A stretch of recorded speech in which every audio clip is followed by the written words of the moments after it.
Danielle didn't just say it. She smirked when she said it. Brian's been more of a dad to me anyway. And Sharon? She laughed. Not an embarrassed chuckle or a guilty snort. No. It was that self-satisfied, lip-curled laugh women reserve for the man they've already decided isn't needed anymore. Like I was just another outdated appliance in the house. Useful once, now too loud, too slow, and too damn familiar.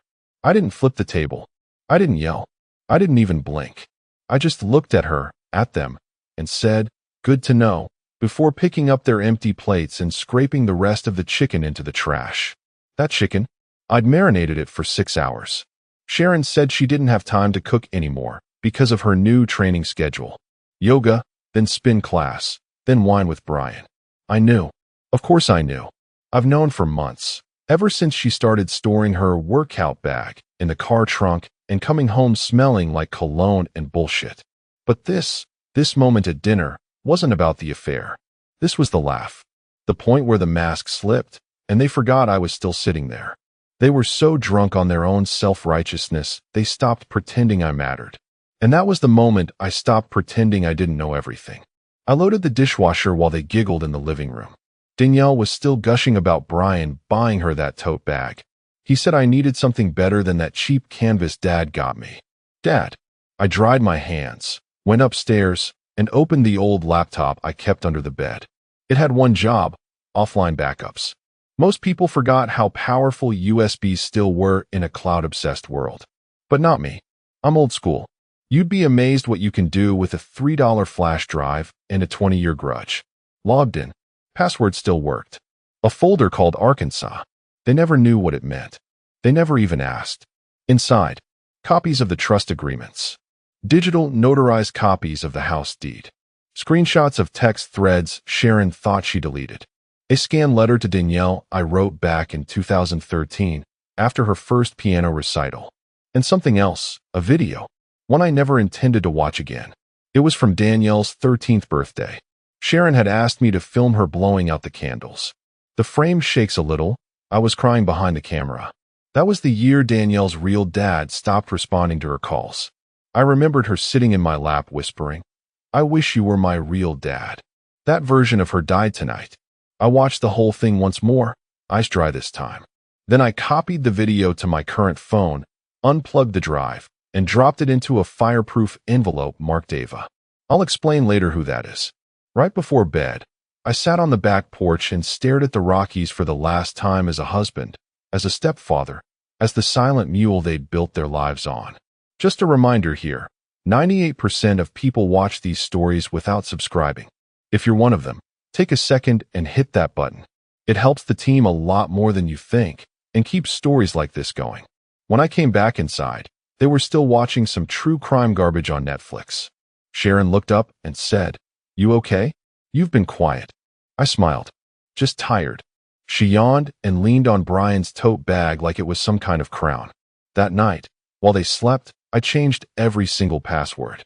Bank, retirement, utilities, email. By sunrise, I wasn't just leaving.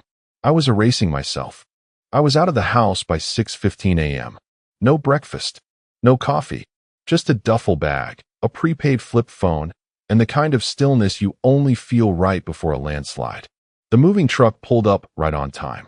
Not a big-name company, no logos, no uniforms. Just Earl, retired 2 years ago from the same rail yard I used to run, now runs quiet halls for people like me.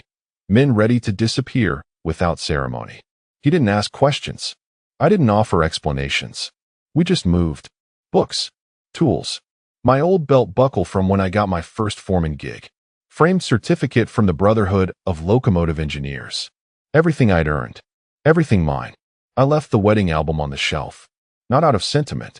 Out of spite. Let them flip through it later when the house echoed and see how fake her smile always looked next to mine. Upstairs, I took exactly 3 things from the bedroom.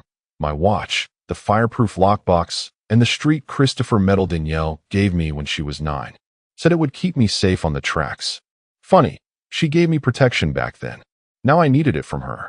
By 10 a.m., I was sitting in my truck in the Safeway parking lot using public Wi-Fi to run a full digital wipe. I'd set up 3 financial buckets years ago, anticipating this day, not because I knew they'd turn on me, but because I never trusted happiness without a backup plan. Bucket 1, the visible account. Joint. Predictable. That's the one Sharon watched like a hawk. Bucket 2, the retirement trust. She knew about it, but not how airtight the prenup made it. Bucket 3, offshore. Quiet. In a name they'd never associate with me. She always thought I was simple, just a guy who fixed engines and grilled steaks. She never noticed the books I read: estate law, digital privacy, asset protection. I don't just disappear. I evaporate. I logged into the utilities dashboard: gas, electric, water, and scheduled service cutoffs for 5 p.m. Insurance? Terminated. Netflix? Canceled. Spotify? Logged out on all devices. Petty? Maybe. But you don't get to call a man obsolete in his own house and expect to keep his playlist. At noon, I walked into a FedEx store and mailed one thing to the house: a plain white envelope with my handwriting on it. Inside was a note: "When you get home, don't panic. I'm fine, just not yours anymore." And taped to the back of the note, the garage door opener. By 3 p.m., I was 2 counties over at Earl's cabin, sipping whiskey and watching the creek behind his property. No signal, no service, just peace. Figured you'd snap one day, Earl muttered, tossing me a second glass. I didn't snap, I said, swirling the drink. I just unplugged. And that's what it was. Unplugging from their drama, their giggles, their weaponized indifference. That evening, I got one final text from Danielle. Just a selfie. Her and Sharon holding some designer shopping bags. Captioned, "Best girls' day ever, shopping bags, nail polish." I didn't respond. I just smiled. Because when they got home, the echo would say everything I didn't. The front door creaked open around 6:40 p.m., just as the sun started bleeding orange into the Colorado sky. Sharon pushed it with her hip, both hands full of Nordstrom bags. Danielle followed, gushing about the overpriced boots she'd just manifested on sale. "God, my feet are killing me," Sharon groaned, stepping inside, then stopping cold. No couch, no coffee table, no rug, just a hollow clap of her heels echoing against the floorboards where the living room used to be. "What the hell?" Danielle blinked. "Did we get robbed?"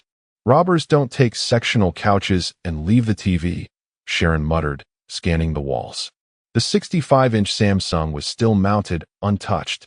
But the sound system? Gone. And so was the ottoman Danielle used to sprawl across like she owned the place. The dining room told the same story. Chairs gone, table gone, the hutch with the china? Empty. They dropped their bags right there. $800 worth of vanity, now sitting on the hardwood floor like 2 confused relics from a life that didn't exist anymore. "Stephen," Sharon called, though her voice cracked slightly.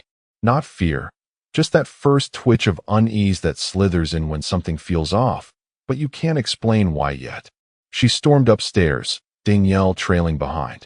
The hallway smelled faintly of cedar and soap. Their bedroom door was open. Sharon flicked on the light. Her side of the closet? Intact. The heels, the scarves, the pile of yoga leggings she never actually wore for yoga, all still there. Stephen's side? Empty. Not a shirt. Not a sock. Just an imprint where his boots used to sit, and a faint indent on the dresser where he kept his watch box. Danielle peeled open the linen closet. "Mom." Sharon turned. He took his towels. "What?" "Just his. Yours are still here." That's when they both came back downstairs, not saying much. The photo caught their eye first. It was propped up on the kitchen counter, like a goodbye left by someone who didn't feel like saying the word. It was that photo, summer picnic, 6 years ago. Stephen had his arms around both of them, one hand tousling Danielle's hair. Back when Sharon still wore sundresses, and Danielle still looked up at him like he was made of granite. Next to the photo, an envelope. One word on it. Block letters. "College." Sharon reached for it like it might bite. Danielle leaned in. "Is this a joke?" She tore it open. Inside was a folded sheet of printer paper and a second envelope, sealed. She read the note aloud. "Danielle, I started saving this for you when you were 12. I believed in your future, even when you didn't believe in me. I thought you should know it won't go to waste. Not anymore." Her hands shook as she opened the second envelope, An official bank statement, dated and stamped. She scanned the numbers. Then she whispered it like a confession. $138,000. It's gone. Sharon snatched it from her, eyes darting. Redirected, Danielle added. He moved it. Sharon's jaw locked. She pulled out her phone and dialed. 1 ring. 2. Straight to voicemail. Again. Same result. Then she opened the kitchen cabinet and saw something that didn't register right away. The bottle of vitamins Stephen used every morning. The toothbrush. The razor. All missing. And only then, only now, did Sharon finally get quiet. Not scared yet. Not angry. Just that raw, creeping realization that whatever this was, it wasn't just a tantrum. It was a vanishing. Deliberate. Cold. And very, very complete. Danielle unfolded the letter with the care of someone expecting a check or an apology. She got neither. It was dated 3 years ago. Danielle, I always planned to give you this at graduation. Back when I thought I'd be sitting in the front row, clapping louder than anyone else. You were 12 when I opened the fund. I told the bank manager I was building something for someone who didn't share my blood, but had all my heart. That changed. Not suddenly. Just drop by drop. You'll still get your future. Just not from me. Her fingers clenched the page as if squeezing it could rewrite the words. He was saving this for me, she snapped. And now he's just, what, canceled me? Sharon didn't respond. She was already reading the bank statement with sharp, hawk-like eyes, scanning for anything that could be undone. Routing numbers. Redacted recipient ID. Transfer date. Yesterday. Amount.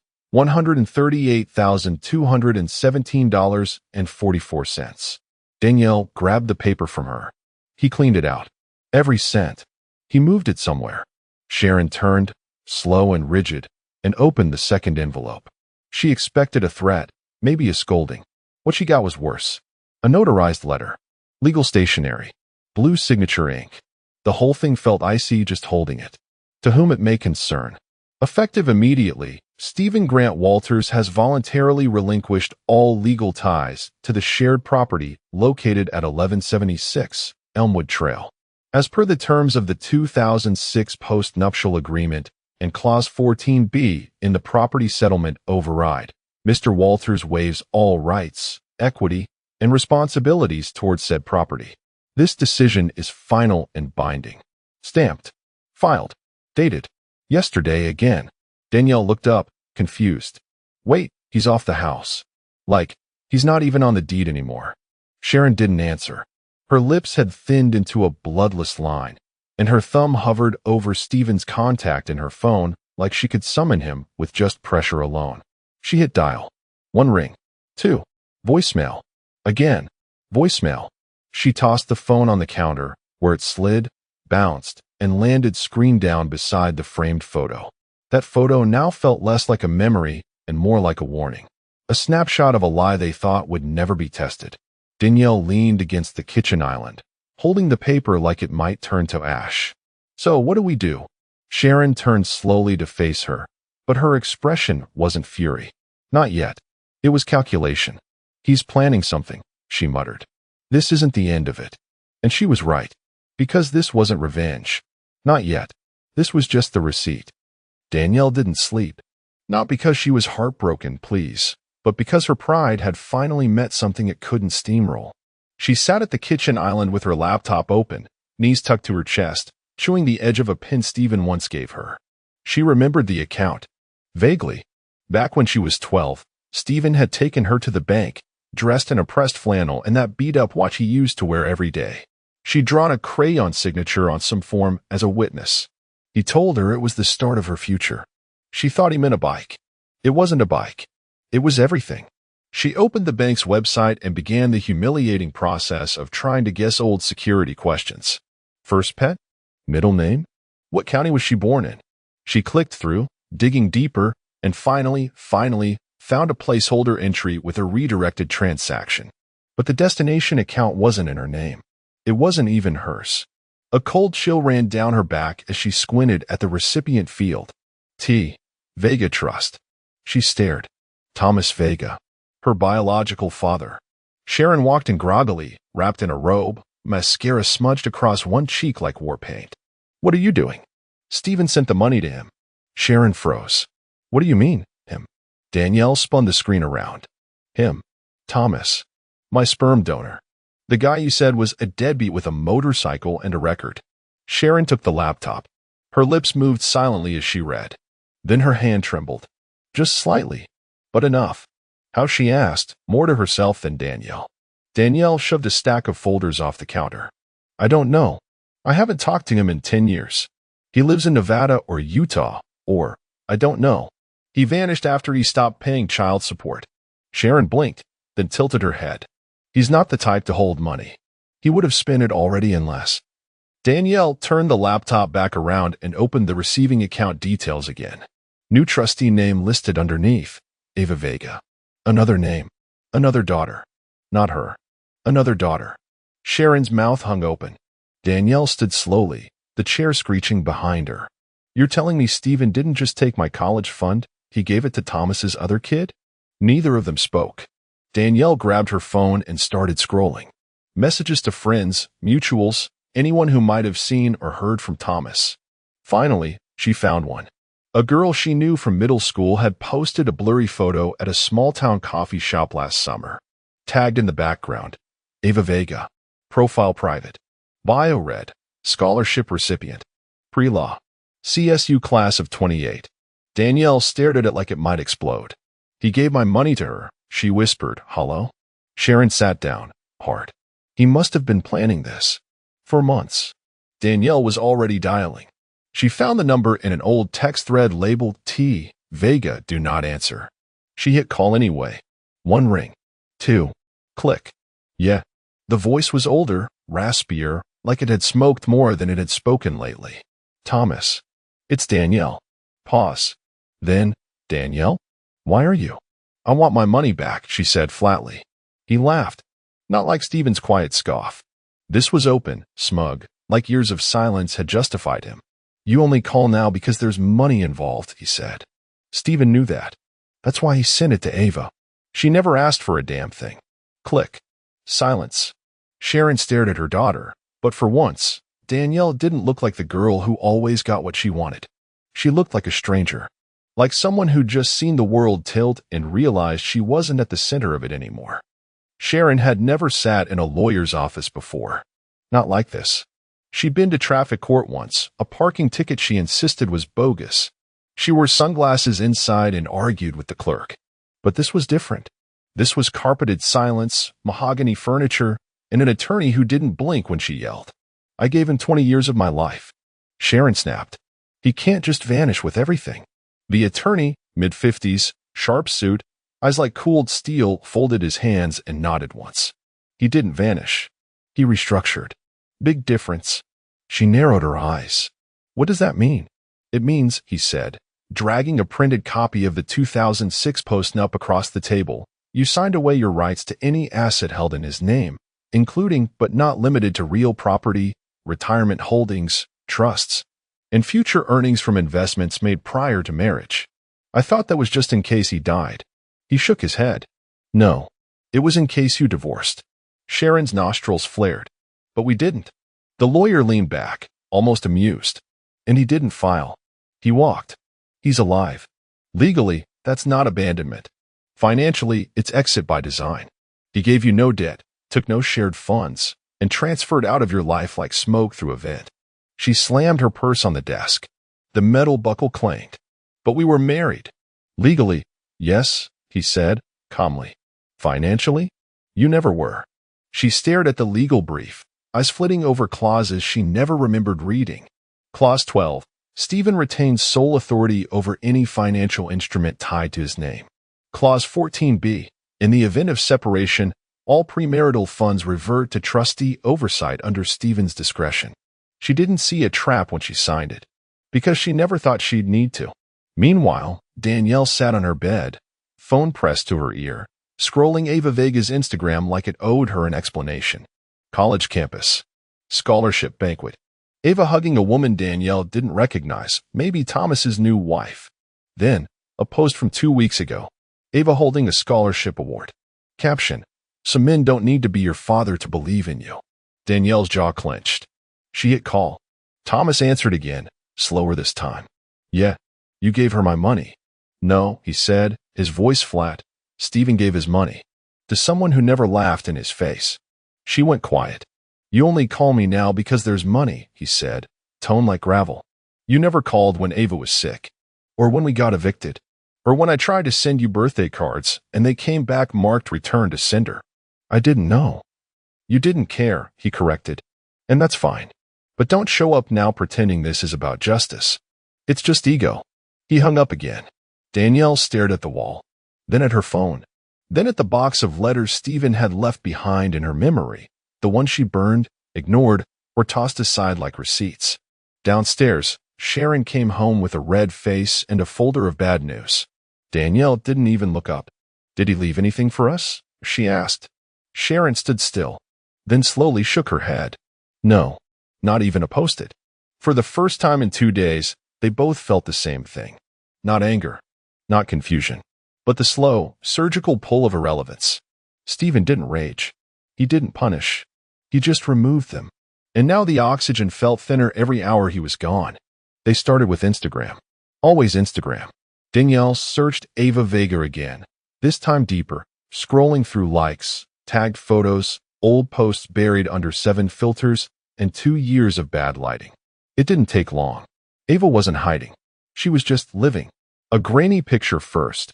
A girl in a CSU hoodie holding a MacBook, captioned, "Thanks for the upgrade," folded hands. Danielle zoomed in. She knew that dent on the corner of the lid. That was her old laptop. Next, Ava on a mint green bicycle. Danielle clicked faster, fingers shaking. The seat had a tear in the back. The bell was shaped like a sunflower. Danielle remembered begging Sharon to buy it after her braces came off. She'd called it her freedom bike. Now it was someone else's. There were dozens more. Ava at a scholarship event. Ava posing in front of a modest house with a hand-painted mailbox, Stephen's old mailbox. The one he'd built himself when the HOA said decorative mailboxes weren't allowed. Danielle scrolled faster. Faster. Ava holding a thick, bound file folder labeled CSU Financial Aid, sponsored. In the corner, just barely visible, Stephen's full name as the sponsor. Danielle threw the phone across the couch like it burned her. She's got everything, she snapped. Everything I worked for. Everything I was supposed to have. Sharon leaned forward, trying to steady her own breathing. She's his what? Stepdaughter? Half-sister? Cousin? Danielle stood. She's nothing. She's no one. But that wasn't true. Because in the eyes of the man who built their world, Ava had become everything. Sharon picked up the phone. She had one contact left who might give her a straight answer. Stephen's brother, Marty.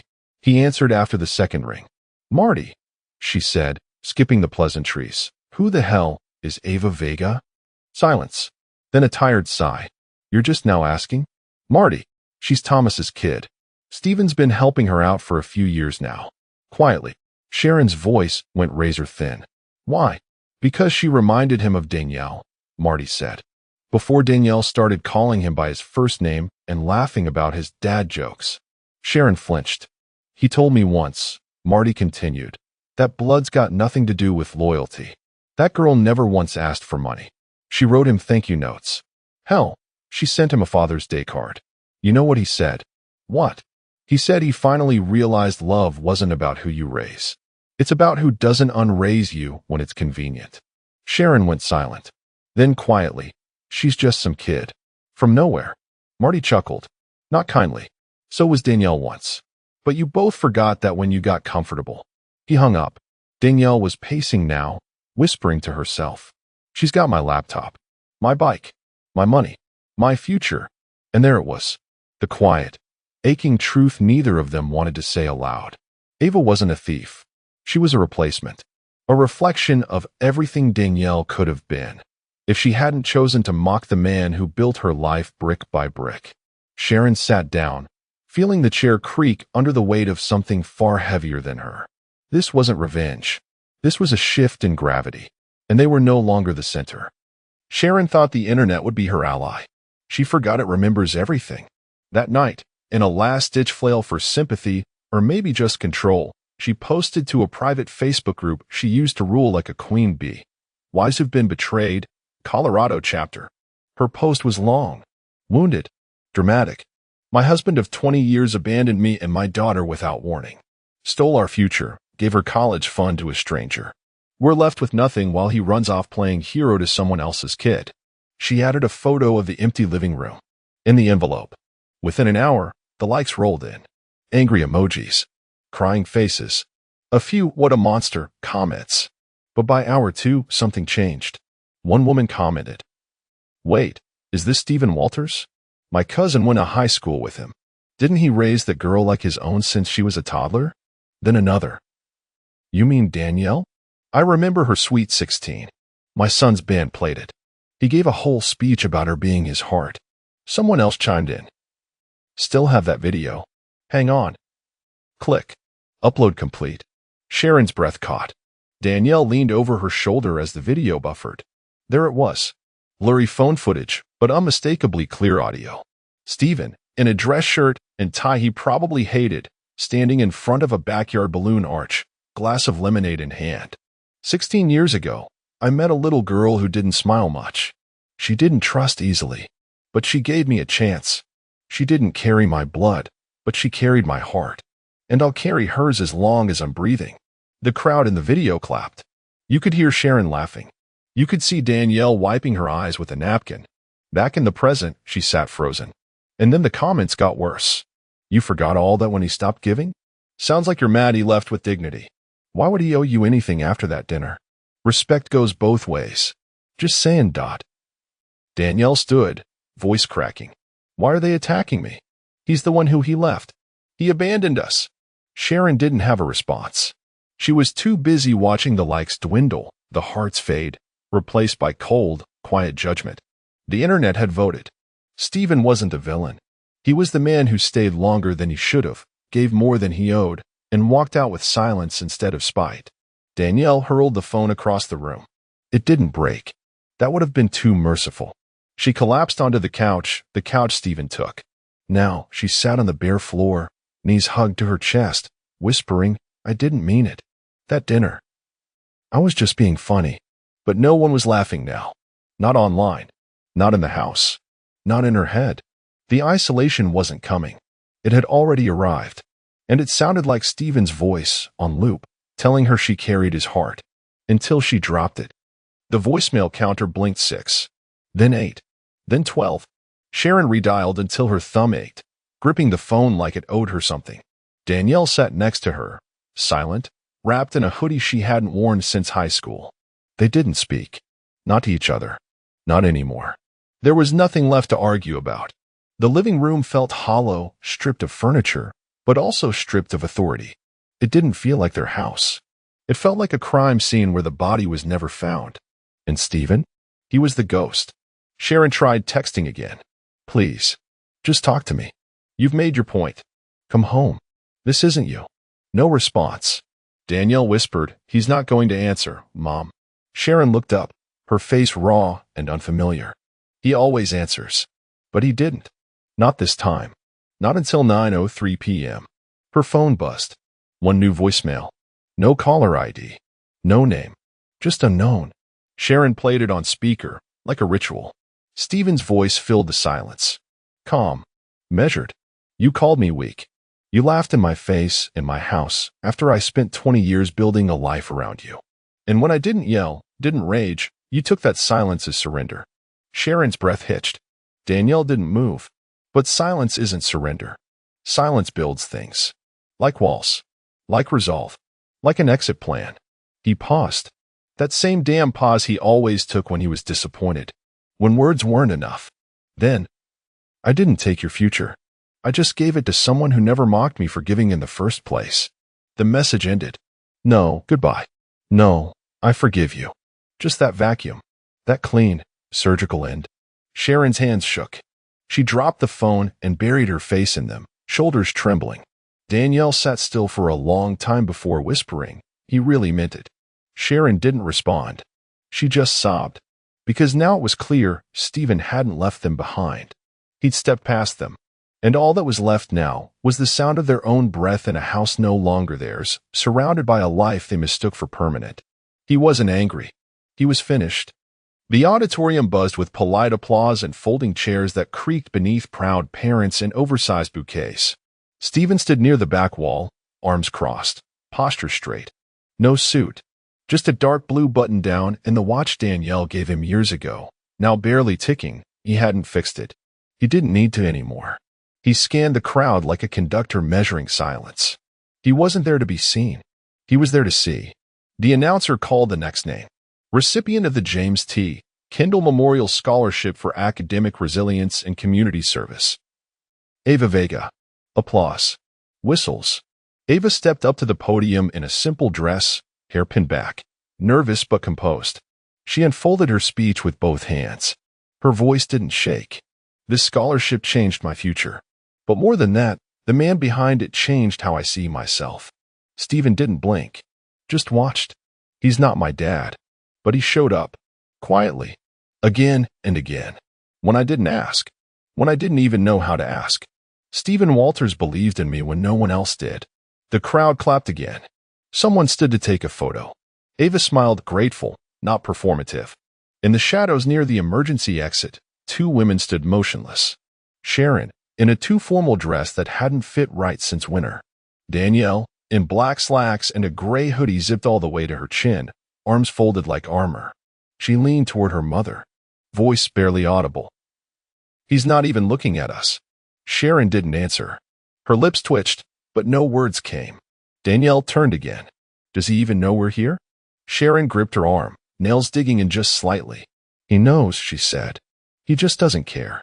Stephen stood for a moment longer, expression unreadable. Then he turned, long before the applause ended, and walked quietly toward the exit. Not slow, not dramatic, just done. Outside, the wind rustled the trees like it was clearing the air for good. He didn't look back, didn't check the crowd, didn't wonder if they'd chase him, because they wouldn't. And even if they did, he was already gone. The shrimp cocktail was still cold when my daughter gutted me at the table. It was Barbara's sister's birthday, Estelle, the one who always wore fake pearls like armor and thought decaf was a personal insult. The whole family had gathered at this overpriced seafood place Barbara insisted on, the kind of place with too many forks and no soul. I was at the far end of the table, next to the ice sculpture, forgotten like some aging placeholder while the wine flowed and Claire held court like she'd just been knighted by TikTok. And my real dad, she said, laughing into her wine glass, he used to bring me Twizzlers after ballet. Every Friday. He got me, you know? Not like, she waved vaguely toward me. Whatever this was. There it was. That little knife, dressed up in nostalgia. He's not even blood. Silence. Except for Barbara's nod. It wasn't big. Just a quiet agreement. Like she'd been waiting for someone else to say it so she wouldn't have to. I didn't say anything at first. Just stared at my steak, now barely touched. Then I pushed my chair back slowly, the kind of slow that says you're not leaving, you're changing the game. I stood, calmly, like a man walking away from a fire he started on purpose. Neither are you, I said. Claire's smirk froze. Barbara blinked like she'd been slapped with a wet rag. Then I turned to the waiter, who was hovering awkwardly with a tray of creme brulee. On top sat a sealed black folder. The waiter hesitated. I gave a little nod. He slid it onto the table like a check nobody wanted to pay. The mood didn't just shift, it imploded. You could hear the ice melt in the water glasses. Estelle's boyfriend coughed. Claire reached for her wine again with trembling hands. If you've made it this far, take a second and hit subscribe. 98% of folks who hear this never do. And trust me, it's what helps the team keep digging deep to bring you stories like this. I sat back down. No yelling. No drama. Just silence, the kind that stretches out and snaps. Claire stared at the folder like it might hiss. Barbara's fingers twitched toward it, then stopped. She looked at me, eyes narrowing, calculating. Greg, she said, too quietly. That was unnecessary. Unnecessary? Raising a child who screamed through the night and flunked algebra twice? Paying for braces, dance lessons, therapy after she crashed the Corolla into a mailbox because Jake said he loved her and then ghosted? Unnecessary? Funny how decades of parenting are invisible until a blood test is involved. Claire looked from her mom to me, confused, like I was speaking a different language. What does he mean? She asked. But I just smiled. A small one. The kind that knows more than it says. Because that folder wasn't for now. It was for the moment after. The unraveling had only begun. We didn't speak the whole drive home. Barbara stared out the passenger window like the streetlights personally offended her, while I kept both hands on the wheel. The silence wasn't awkward, it was strategic. Hers was simmering, mine was clinical. I could practically hear her loading the bullets. As soon as we stepped through the door, the scolding came. "That was unnecessary, Greg," she snapped, tossing her clutch on the hall table like it had wronged her. I took off my coat, hung it neatly, didn't look at her. "You ambushed your own daughter at a birthday dinner. Do you even hear yourself?" I finally met her eyes. "My daughter," I said, no anger, just tired precision. Her jaw locked. She pivoted and stormed upstairs like a teenager denied the car keys. I didn't follow. I knew better. I just walked to the guest room, the one with the creaky ceiling fan and the bookshelf no one touched. That's where I sleep now. 3 months and counting. The main bedroom still smells like her perfume and entitlement. I sat on the edge of the bed for a moment, the kind of pause you take before digging up something dead. Then I opened the drawer. It wasn't locked, never needed to be. Barbara never touched my things, not out of respect, but because she never believed anything I had mattered. Inside were the artifacts of slow betrayal. A blood test kit. 2 envelopes with names scribbled in my handwriting. One torn-up photo of Claire's 4th-grade science fair where I'm in the background, holding a model volcano, invisible behind her mother's perfectly staged smile. I lifted a faded manila folder. Inside were 3 documents, all notarized. One from the lab, one from the attorney, one from Shelby's first email. I stared at them like someone reading an old injury report, detached, but still remembering the pain. Barbara thought tonight was the beginning of a fight. What she didn't realize is I'd finished it months ago. See, there's a unique flavor of betrayal when you realize your wife didn't just lie to you, she omitted an entire legacy. Claire? She was just the facade. The truth sat somewhere deeper, darker. That night, I slept next to a pile of paper and a heavy folder of names that shouldn't have crossed paths, and yet did. The cruel part? I used to believe in family. Now I just believe in documentation. As I turned off the lamp, I glanced at the small wooden box on the shelf. A relic from my dad's workshop, carved with my initials. Inside were cufflinks, a lighter I never used, and the letter that changed everything. Barbara once called it, "your silly keepsake box." She never opened it. Good, because the next phase of this plan, it lives in there. It started with a paper cut. I was sorting through the mail, bills, catalogs, another glossy postcard from a dentist we never used, when I sliced my finger on an envelope that didn't belong. It was addressed to Barbara, but the return name caught me, Lansing Medical Reproductive Services. Now, I'm not a snoop. I don't go rifling through my wife's things for sport. But Barbara and I haven't exactly been synchronized in years. Still, I knew her doctors, her prescriptions, her routines. And this? This was a foreign object in the machine. I held the envelope up to the light like a damn teenager trying to peek at a love note. Inside, a single sheet, crisp and clinical. A billing summary for consultation and prior records request, patient, Shelby Martin. I read the name again. Not Barbara. Not Claire. Shelby Martin. There was no Shelby in our family. No Martin. So I asked her casually in the kitchen, while she stirred her chamomile with 2 spoonfuls of honey, like always. "Hey, do we know a Shelby Martin?" She didn't miss a beat. "Sounds familiar. Maybe Estelle's coworker? Or one of Claire's old friends?" She went back to stirring. No flinch. That was the tell. Barbara never lies by addition. She lies by subtraction. She simply removes the truth from circulation and waits for the silence to settle. That night, after she fell asleep watching another rerun of The Crown, I went back to the bill. Googled the clinic. Looked up Shelby. Nothing concrete. But I kept digging. And then came the hospital records. Back in 1997, 3 years before I met Barbara, a woman by her name was listed on a birth certificate as the mother of a baby girl born in Lansing, Michigan. The father's name was left blank. The child was listed as adopted out of system custody after 48 hours. The mother? Barbara and Lewis. No mention in the family albums. No whispers at Thanksgiving. Claire was 4 when I met her. I married Barbara a year later. She told me Claire was hers from a previous relationship, a mistake that became the best thing in my life. The mistake, it turns out, was letting me believe that was the only child she'd ever had. I ordered 2 DNA kits the next morning. One for Claire, one for Barbara. I waited. I watched.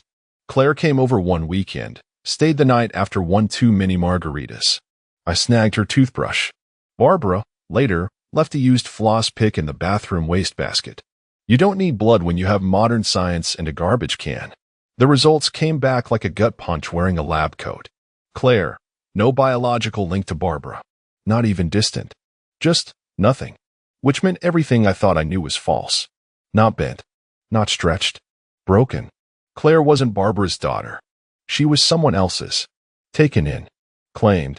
Wrapped in a lie so tight even Claire believed it. And me? The guy who raised her, dried her tears, paid for the wisdom teeth removal and the broken ankle and the out-of-state tuition. Not even a footnote in the truth. I didn't confront Barbara that night. I didn't slam the results on the table or shout in the hallway. I made a cup of black coffee, went out to the porch, and stared into the night. Because I realized something chillingly useful. They didn't know what I knew. And that meant, for once, I had the leverage. My lawyer, Mitch Kessler, has the emotional range of drywall and the voice of a tax audit, which makes him perfect for this kind of job. He doesn't ask questions. He just adjusts his glasses, types fast, and says things like, "You sure about this?" Only once. "Yes," I said, handing him the papers. "Make it binding." He looked at the old will, the new draft, and the name I'd added at the bottom. His eyebrows ticked up, barely. "Shelby Martin," he read aloud. "Relationship?" I gave the answer I'd rehearsed. "Pending." He nodded like that was the most normal thing a man could say after removing his wife and pseudo-daughter from his will. Claire was gone from the estate entirely. Barbara's portion had been reduced to just enough to avoid lawsuits. Technically generous, legally airtight. The rest? Allocated to a trust fund in Shelby Martin's name, to be disbursed upon confirmation of eligibility, which would come in the form of, well, let's just say there were contingencies. Mitch blinked. "This'll hold. Unless Barbara pulls off the Academy Award of Family Law Fraud." I said, "It'll hold." It felt clinical, surgical, like amputating a limb you'd already lost the feeling in. But make no mistake, this wasn't revenge. Not yet. This was architecture. Because here's the thing people forget about betrayal. It doesn't come with instructions. It's not a thunderclap. It's slow rot. It gets into the wood, the beams, the foundation, until one day you realize the whole damn house is hollow. So you draw up new blueprints. And I was building something else. Shelby was 26. Her first email to me was polite, hesitant, full of awkward grammar, and, I don't want to assume anything but, language. She didn't ask for money. She didn't even ask why I was contacting her. She just said, "My adoptive parents passed 2 years ago. I've always wondered where I came from. Thank you for being respectful." Respectful. After everything Barbara had done, Shelby thanked me for being respectful. That alone earned her more than anything Claire had in 20 years. I didn't tell her the full truth right away. Just said I had some questions and possibly answers. She agreed to meet in person, somewhere neutral. Coffee shop. Public. Smart girl. And when she walked in, messy bun, oversized sweater, nervous as hell, I felt something I hadn't felt in years. Relevance. Shelby looked at me like I mattered. Like I wasn't some aging relic standing in for Mom's husband. She listened. She asked questions. She cried once, quietly, when I showed her a copy of her birth record. She didn't ask why her mother never came looking. She just said, "I guess I always kinda knew." We spoke for 2 hours. I didn't tell her everything. Not yet. But I told her enough. Enough for Mitch to start preparing legal ground for a new heir. A new daughter. You don't get to pick your blood, but you do get to pick your legacy. And mine. It wasn't going to rot in the hands of liars. I found Shelby by accident, and by that, I mean the kind of accident you engineer when you don't sleep for 3 weeks and live off coffee and curiosity. I didn't want to spook her. Girls who've been abandoned once don't need another man showing up out of nowhere with, "I have some documents and a theory," energy. So I started small. I knew the name from the medical billing. Cross-referenced it with the birth records I'd pulled. There weren't many Shelby Martins born in Lansing that year. Even fewer who had no social media presence until about 2010. But I found her. Public records showed she'd been adopted at 11 months. Parents, Susan and Randy Martin. Both deceased, car accident in 2019. No siblings. No next of kin listed. She worked as a library assistant at a small college about 2 hours out. Lived modestly. Rented. Didn't own. No criminal record. No credit issues. No drama. She was quiet, clean, invisible. Exactly the kind of person who gets buried under someone else's past. I sent her a letter. A real one. No email. No DMs. Just ink on paper. Dear Shelby, I believe we may have an unexpected connection. I am not asking for anything from you. I simply have information I think you deserve. If you're open to speaking, here's my number. No pressure. No timeline. She called 5 days later. Is this Greg? Hi, Shelby. Her voice trembled like she half expected this to be a prank call. She asked if I was a lawyer or a relative. I told her the truth. I wasn't sure yet what I was, but I knew her mother. That's when she agreed to meet. We sat across from each other at a little diner just off the highway. Neutral ground. I wore the same sweater I used to wear to Claire's soccer games, out of habit more than nostalgia. She wore a scarf, despite it being 70 degrees. Nervous hands. She looked nothing like Barbara. But the eyes, those were familiar. Not Barbara's. Her own. The kind that scanned a room before entering it. Survivor's eyes. I didn't overwhelm her. Just laid out what I'd found. The birth records. The hospital release. The adoption date. Barbara's name listed in black and white. Shelby didn't cry. She just sort of collapsed inward. Like someone had turned off the current that kept her upright. She never came back for me, she said. No, I said, she didn't. And then she asked the one thing I wasn't ready for. Why are you doing this? I didn't have a clean answer. But I told her the truth anyway. Because I thought I raised a daughter. Turns out I was just a placeholder. But you? You didn't ask to be discarded. Neither did I. She nodded, slowly. We didn't hug. It wasn't that kind of moment. But something passed between us, an unspoken understanding that we were both fallout from Barbara's selective memory. Before she left, I handed her a sealed envelope. Just in case, I said. What is it? My lawyer's card. And something that might change your future. She tucked it into her bag without looking. 3 days later, she texted me a photo of a tomato plant. Trying something new, the message said. Thanks for the roots. Barbara, meanwhile, was planning her sister's birthday dinner. Picking out wine. Complaining about the restaurant's parking. She had no idea that the daughter she buried was growing again, without her. And that I was done watering dead things. Estelle thinks she throws the best dinner parties. That's what makes her useful. She's the kind of woman who treats wine pairings like foreign policy and believes every family gathering should involve a linen tablecloth, a centerpiece, and at least one emotional breakdown before dessert. So when I casually suggested we all get together to celebrate her birthday on a specific Friday, at a specific place, with a specific guest list, she didn't ask why. She just lit up like I'd handed her an Oscar. Oh, Greg, that's so thoughtful, she gushed, already pulling out her phone. I'll let everyone know. Barbara will be thrilled. I bet she would. I've been laying the groundwork for weeks. Timing it just right. Tracking Claire's schedule, her work stress, her usual mood swings. I knew when she'd be raw enough to talk without thinking and entitled enough to feel safe doing it. Because the thing about Claire is, she only bites when she thinks the leash is tight. And I was counting on that. I'd even coached Estelle, in a way. Not directly, of course, just nudged the conversation a few times in our casual talks. Brought up how grown-up Claire seemed lately and how she's probably reconnecting with her birth father more. Just enough to seed it. Because cruelty, when planted right, blooms in the open. The restaurant choice wasn't random either. It was upscale, theatrical, open dining room. Lots of glass and noise, the kind of place where privacy gets traded for ambience. I wanted people to hear. Not enough for viral drama, just enough for shame. It needed to happen there. At a long table. With everyone facing each other. With laughter, appetizers, and white wine flowing. Because that's when Claire shines, when she has an audience and a low-stakes story to tell. I knew she'd bring him up. Her real dad. She always does when there's wine and attention. I could practically write the script. Oh, remember when he took me to the zoo and let me feed the giraffes? That was before Mom met Greg. And someone, always someone, leans in and says, but Greg's the one who raised you. And she always answers with something like, Well, yeah, but he's not blood. And then the laughter comes. Like a knife. So I made sure everyone who mattered was there. Estelle, Claire, Barbara, even Barbara's niece, the one who idolizes Claire and mimics her every opinion like gospel. I needed them to hear it. I needed the betrayal to stand on its own feet, under chandeliers, beside overcooked halibut and ironic Chardonnay. Because when I stood up at that table, folder already prepped and handed discreetly to the waiter before dinner even started, it wasn't spontaneous. It was precision.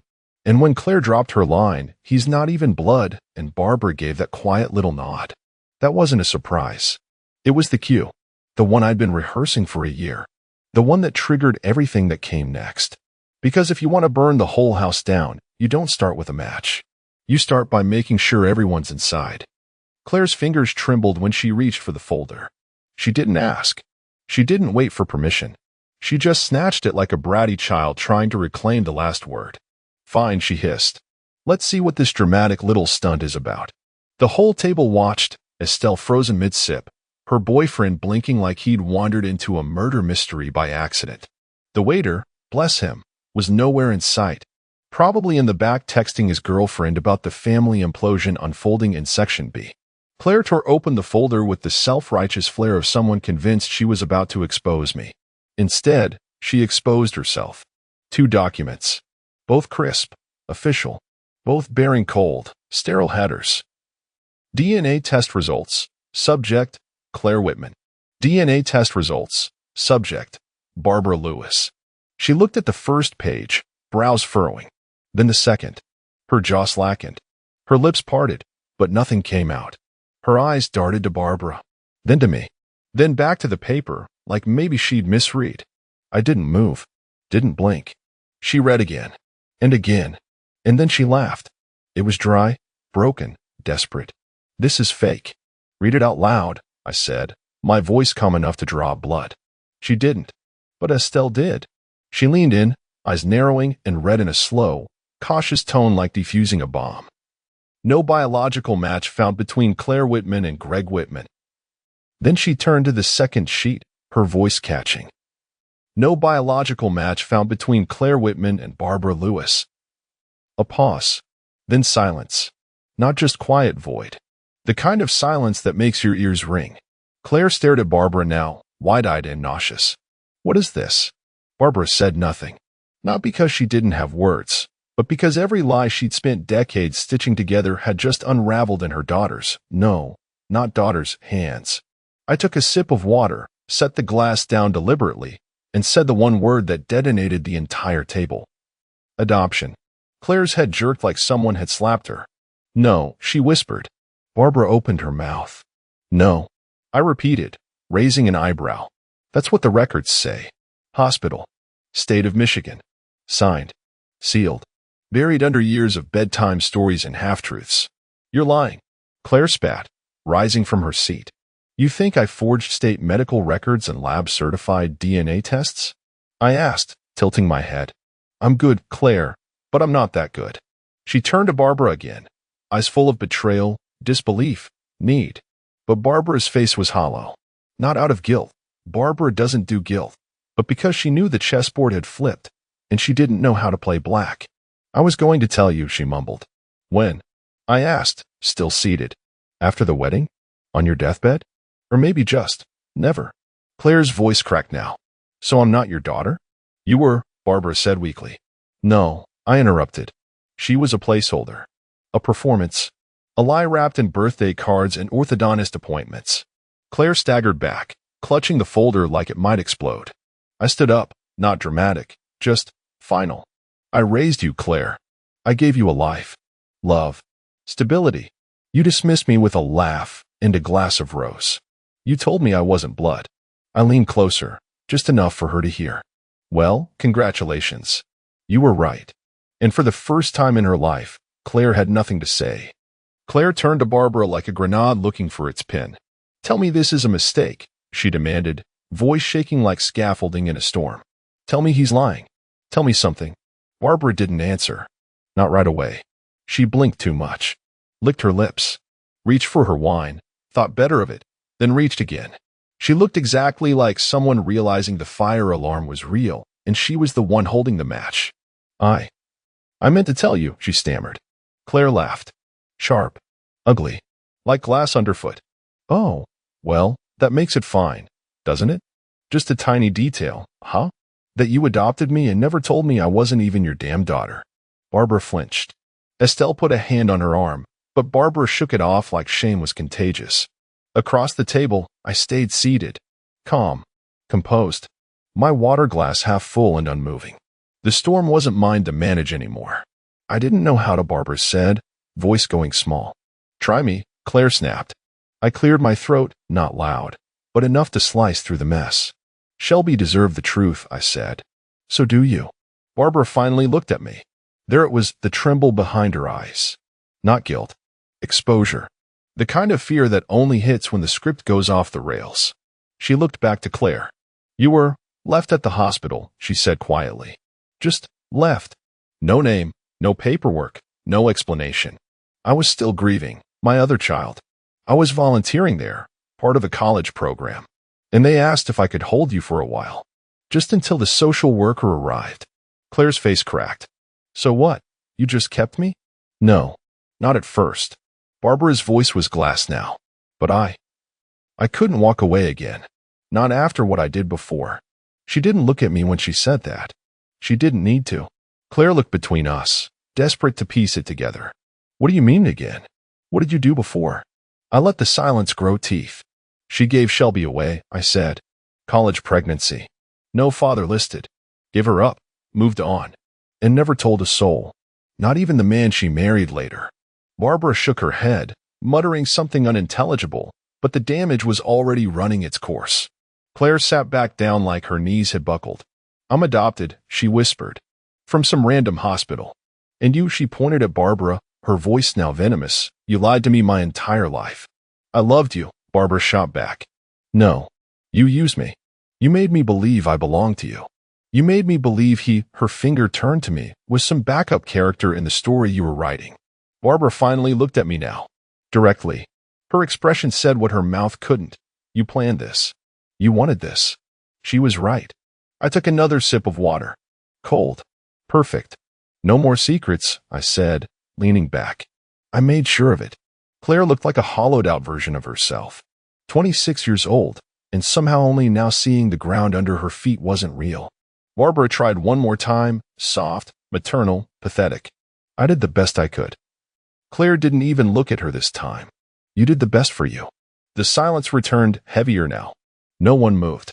No one dared. Because the reckoning had finally arrived. And it brought receipts. Claire stood so fast her chair screeched across the floor, drawing half the restaurant's attention like moths to a crash. She clutched the folder to her chest like it was radioactive, her face streaked in mascara and fury. You're both insane, she choked, backing away from the table. None of this is real. No, I said softly, it never was. She didn't respond. Just turned and fled, heels clicking against tile like gunshots, past startled servers and wide-eyed patrons who pretended not to stare but absolutely were. And just like that, she was gone. The silence she left behind wasn't peaceful. It was sterile, like the room had been vacuum-sealed after detonation. Barbara didn't move. She stared down at the table, hands clasped like a little girl waiting for the principal to scold her. Only this time, the principal wasn't interested in teaching lessons. I sat there, arms crossed, watching her. No rage. No gloating. Just release. You look surprised, I said finally. She didn't answer. Don't be. You spent your life acting like consequences were optional. Like they expired if ignored long enough. Barbara slowly turned to face me.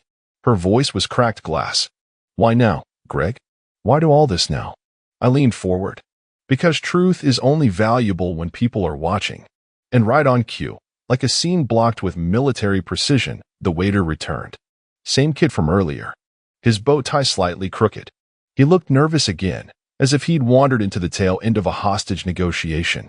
Sir, he said, clearing his throat.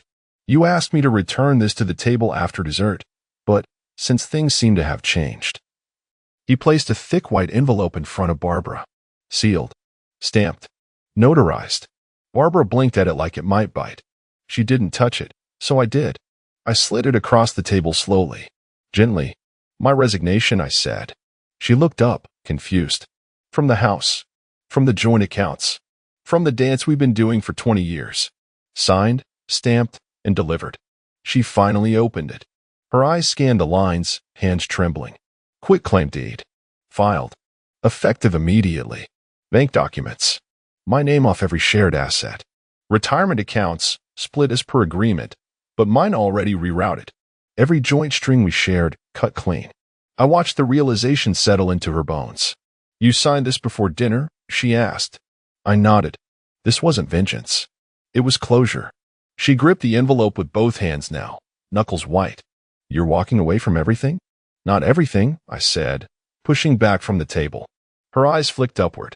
I stood, reached into my jacket pocket, placed a second, thinner envelope on the table. What's that? She asked. I didn't answer. I just walked out. Behind me, Barbara sat alone in a restaurant she didn't choose, surrounded by witnesses she didn't invite, unraveling a life she thought was still under her control. But she missed the fine print. Control had changed hands, and I never planned to take it with me. The new place isn't big. It's not grand. No wine fridge, no his and hers vanities, no full marble entryway that Barbara once called classy, and I always thought looked like a funeral parlor. It's just 3 rooms and a backyard with patchy grass and one crooked fence plank I keep forgetting to fix. But it's mine. Every corner. Every nail. And it's quiet in a way that doesn't ache anymore. On Sundays, Shelby comes by with a basket of groceries she insists I let her pay for. I always pretend to argue. She always pretends to lose. Then we pull on gloves and tend to the tomato plants we started from scratch in April. She talks a lot about her job, about the weird patrons at the library, about a guy she's not sure about but kind of likes. She doesn't call me Dad. Not yet. Maybe not ever. But sometimes she leaves and says, "See you next week," and it hits like a hug I didn't expect. And I finally believe it when she says it. Barbara sends letters. She's not big on technology, so it's all ink and stationery, purple cursive, and Gregory, please, and you didn't give me a chance to explain. I keep them stacked in a drawer. Unopened. Untouched. Because now I get to choose what enters my life. And nostalgia wrapped in apology isn't welcome. Claire? She's taken her grief public. Passive-aggressive Facebook posts. Instagram captions like, "Family isn't who raises you, it's who claims you."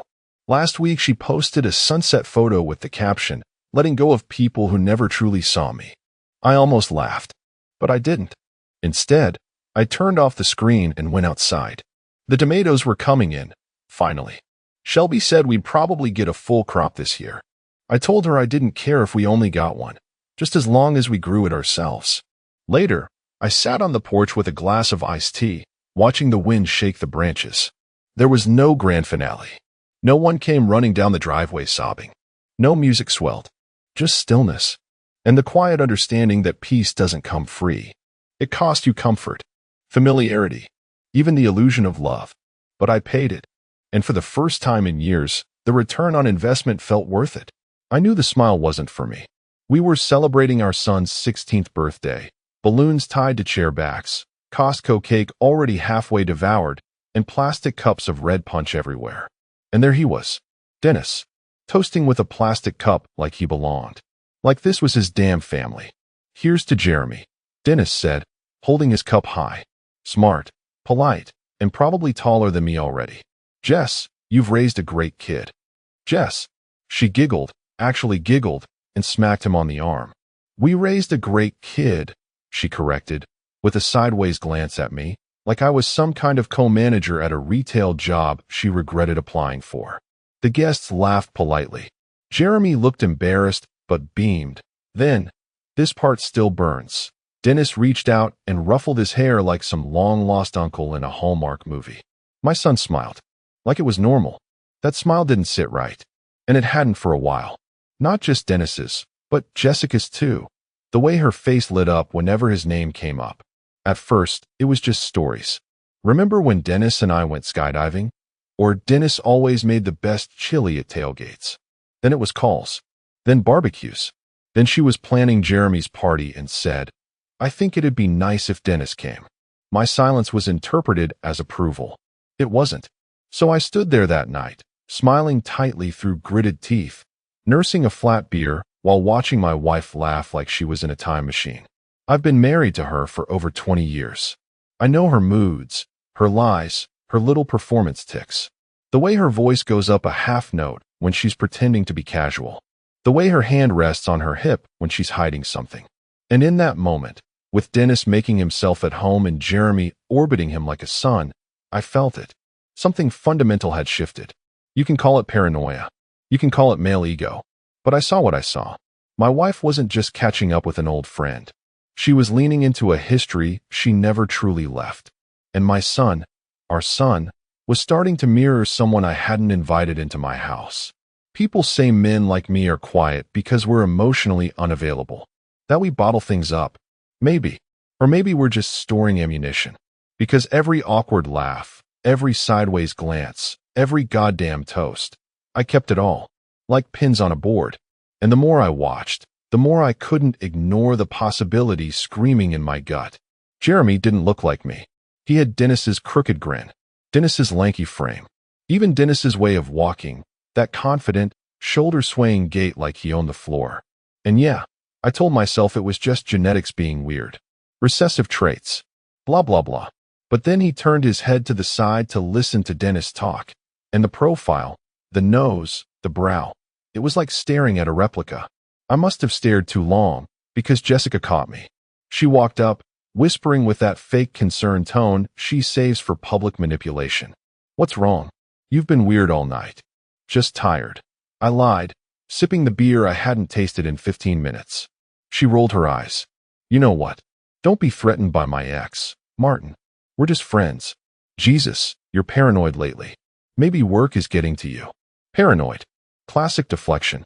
Accuse the quiet one of mental instability, reframe suspicion as irrationality.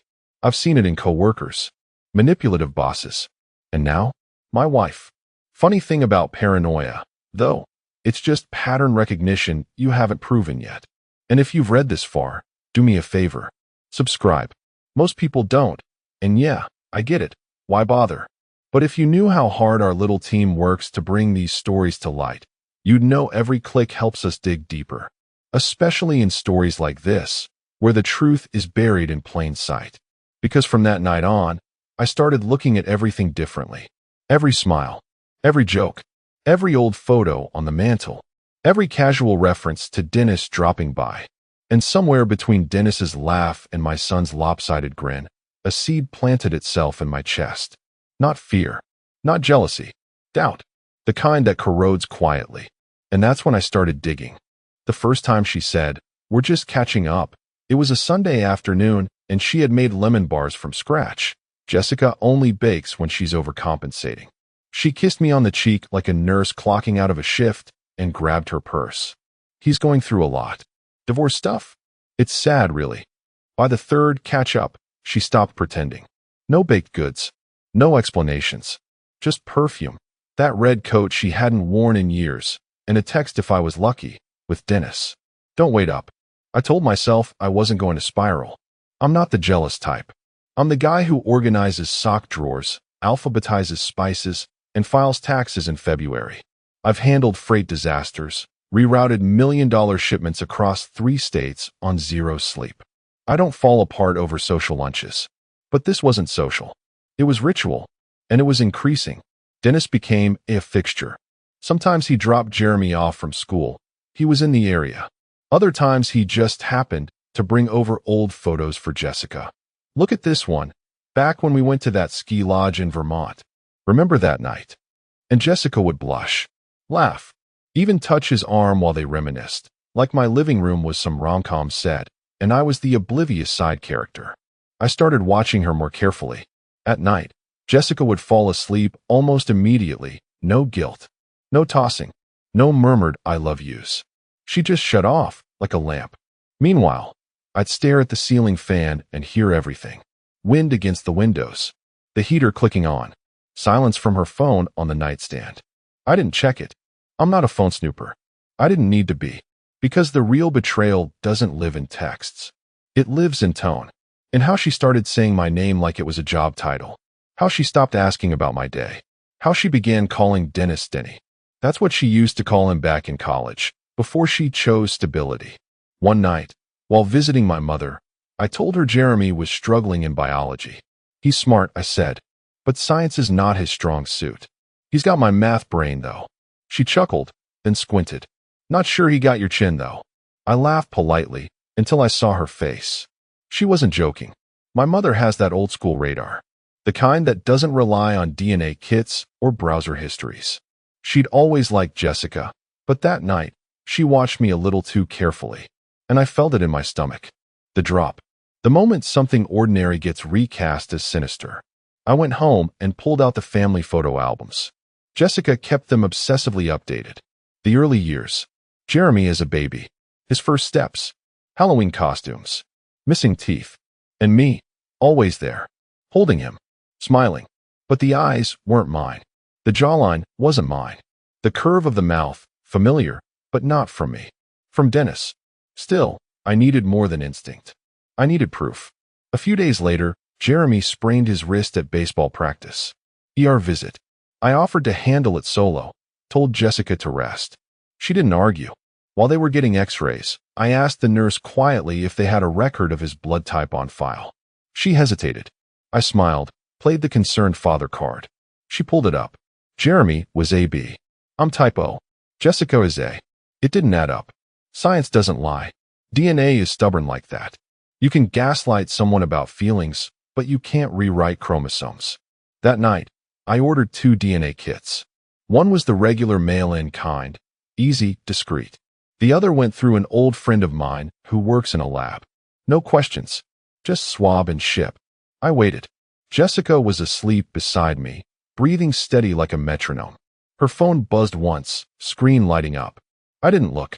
I just stared at the ceiling, counting fan blades. The silence wasn't peace anymore. It was a chamber being loaded. And I was done pretending not to hear the click. The package arrived on a Wednesday. Just a plain white box, no branding, no warning. It could have been vitamins, a charger, anything. Jessica was on a Zoom call in the other room, laughing with someone from her volunteer committee. I peeled the tape slowly, like a man opening a letter bomb. Inside, the results. Straightforward. Cold. No fluff. The kind of truth that doesn't soften the blow, just hands you the facts and steps out of the way. Probability of paternity, 0%. I didn't react. Didn't flinch. Just stared at the paper while my stomach fizzed like I'd swallowed battery acid. I could hear her voice drifting in from the office. Oh, Dennis, stop. You're terrible. No, Jessica. You're terrible. Still, I didn't confront her. Not yet. That wasn't how this was going to end. I had ordered 2 tests for a reason. Redundancy. No wiggle room. The second came through my lab contact a day later. Same result. Worded differently.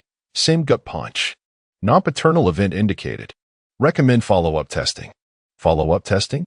As if my life was just a glitch in a spreadsheet. That night, I sat alone in the garage with a space heater and a bottle of scotch I hadn't touched in years. Jeremy's old art projects were still pinned to the corkboard. A clay handprint. A crayon drawing of our family, stick figures holding hands. Mom, Dad, me. No Dennis. Just the lie we'd raised. I looked again at those photo albums. I started scanning photos, side-by-side comparisons between Jeremy and Dennis. Age 5, age 8, age 11. The eyebrows. The lazy left eyelid. The half-smile that tugged only one side of the mouth. I even found one shot of Dennis holding Jeremy at a barbecue years ago. Jeremy must have been 3. Jessica had labeled it Old Friends Plus Family. Love? Family? That wasn't nostalgia. That was foreshadowing. I opened an old drawer and found an envelope I'd forgotten existed. Jeremy's ER visit file from when he broke his arm falling off the monkey bars. There it was again. Blood type AB. I'd brushed it off back then, trusting the doctors. Trusting Jessica. Thinking maybe I'd misunderstood the implications. I hadn't. This wasn't a moment of discovery. It was a slow, grinding unraveling of years I thought I'd built. Like retroactively realizing you'd been living in a movie set, a perfect replica of a home, but hollow behind the walls. I thought about the little things. How Dennis always had this smug look when he was around me, like he was playing a private joke. How Jessica once snapped at me for asking if Dennis could give Jeremy a ride. He's just helping. You don't own our son. It struck me as odd then. Now it landed like a confession. And Jeremy. God, what had he picked up on? Did he know? Did he suspect? Or was he just another casualty in Jessica's little theater? The most chilling detail? Jeremy's school project last year. What makes a family?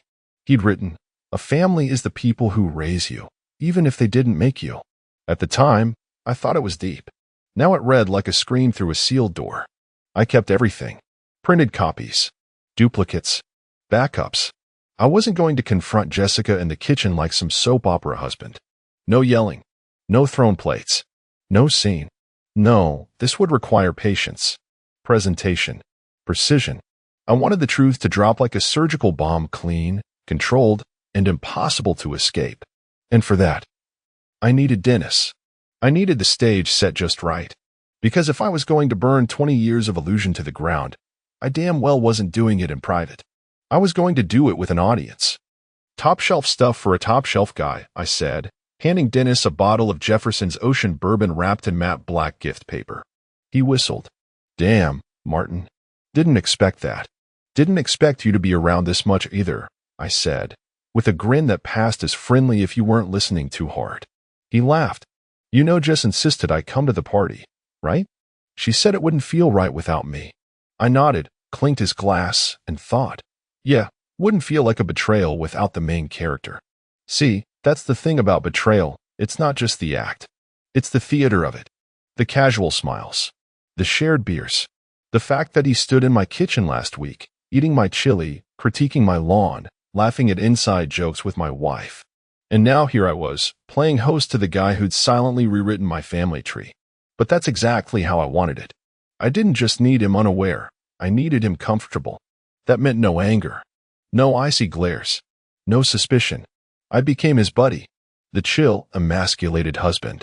The guy who says, hey man, too much and laughs too hard at dumb stories. I even invited him to our next family cookout. Jessica blinked when I brought it up. You want Dennis to come? Why not? I shrugged. Jeremy likes him. You like him. Might as well make it a full-blown reunion tour. She studied me. My tone. My expression. And for a flicker of a moment, I think she almost saw it. The crack. The buried voltage. But then she laughed, relief washing over her face. Well, look at you being the bigger person. Oh, sweetheart. You don't know how big I'm about to be. At the cookout, Dennis brought a potato salad he didn't make, wore flip-flops like he lived here, and took a call from his soon-to-be ex-wife in the driveway. Yeah, I'm just at Jess and Martin's, he muttered, then walked back in like nothing. Jeremy grilled burgers. Jessica floated between conversations. I handed Dennis a beer and talked football like I wasn't studying his every mannerism, how he gestured when he joked, how Jeremy mirrored it. Every detail got logged. But the real game was happening in the background. At night, when the house was asleep, I was printing photos. Dennis at age 16. Jeremy at the same age. Same smirk. Same posture. I photoshopped them side by side, not doctored, just framed. Then the DNA results, cleanly formatted, both lab and private source. I even highlighted the key lines. Finally, I typed a short note. You always wanted a son. You already had one. I put everything in a black gift box. Not flashy, classy. I wrapped it in gold ribbon, tucked in a clean envelope. Slid the entire package into the drawer under my tool bench where I keep things I don't want found. It was ready, and I waited. Dennis's birthday was a month away. Jessica brought it up casually, thinking of doing something small for Dennis, maybe dinner with a few people. Just us and his family. She paused, added too quickly, you don't have to come. I smiled. Of course I'll come. He's practically family, right? She laughed, nervous. Yeah, I guess, he is. And just like that, the stage was set. The actors were in place. And I had the script. I wasn't going to scream, or cry, or demand answers. That's what she expected.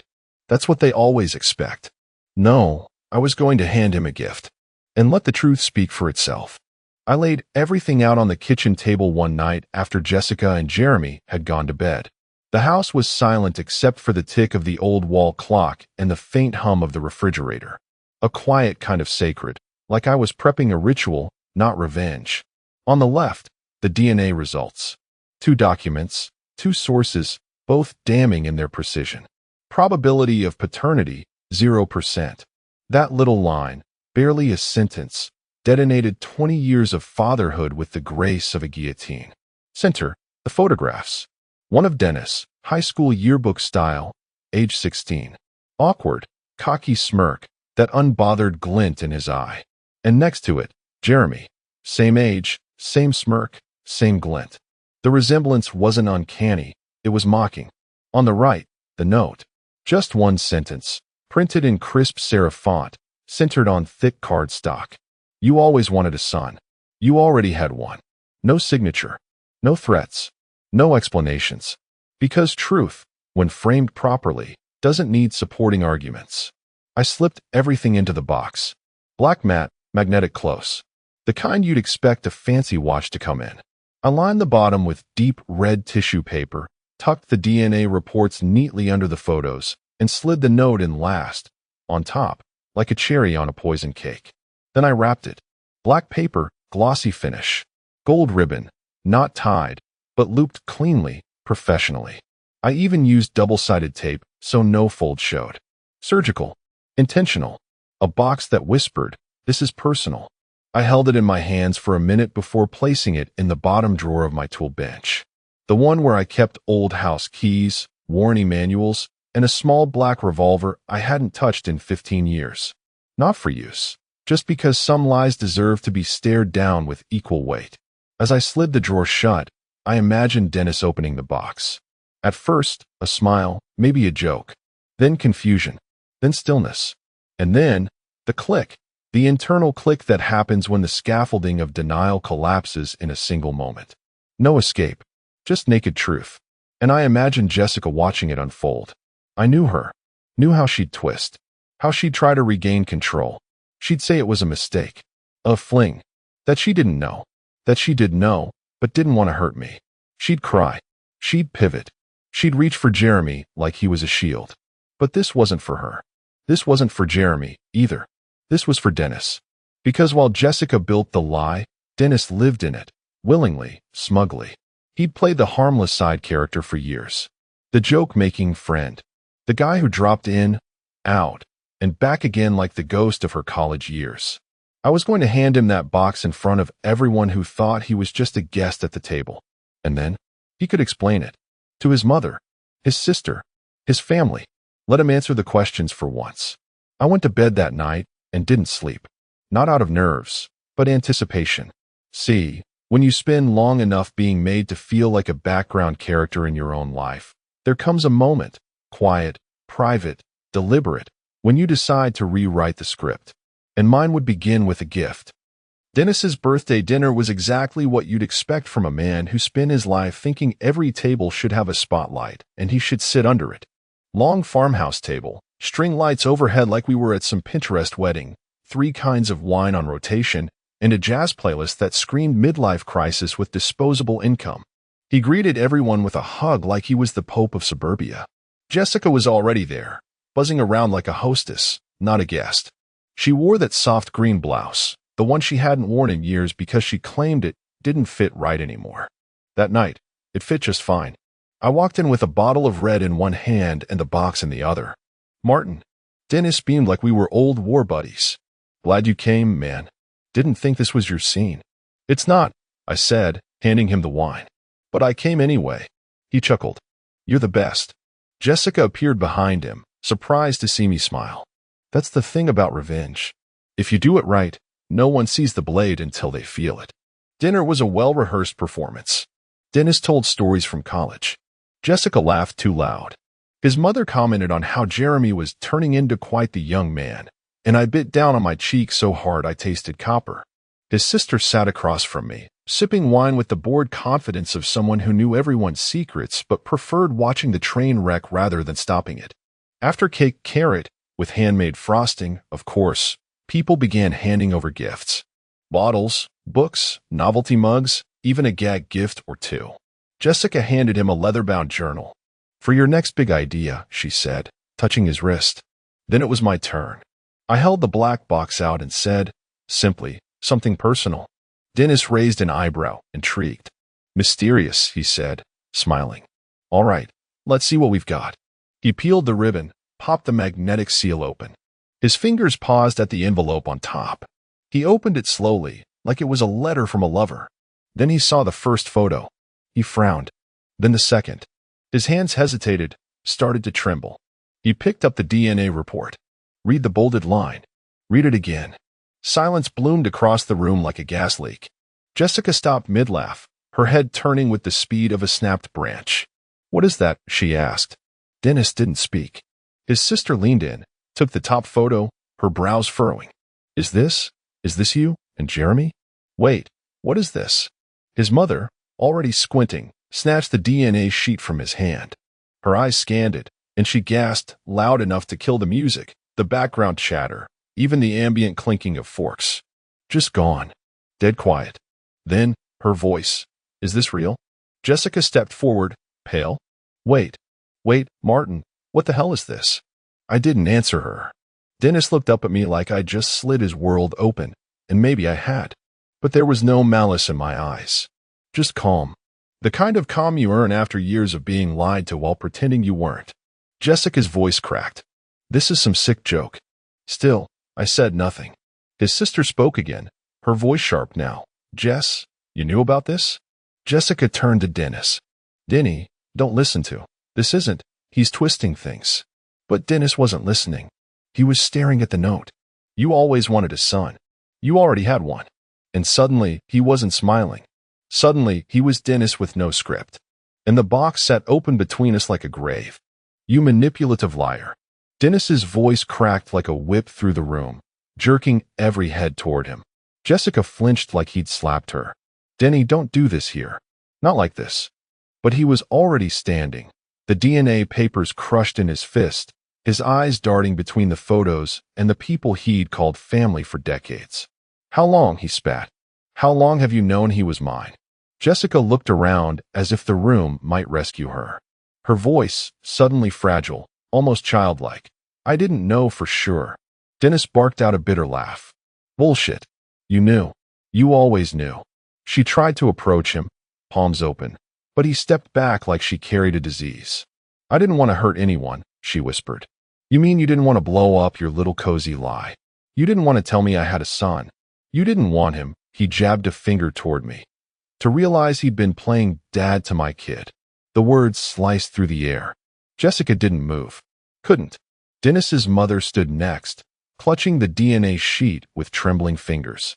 Her eyes darted across the ink, lips moving without sound until her fury snapped into focus. You've known all this time and didn't tell us? She screamed, voice higher than I'd ever heard from that stately old woman. Jessica stammered. No. I didn't want to be sure unless. Don't you dare lie to me now. Her voice dropped into something colder. You let me treat that boy like a stranger. You let us all live in ignorance. Dennis's sister sat frozen at the table, wine glass gripped like a weapon. Her eyes never left Jessica. And Dennis? He didn't defend her. He didn't deny it.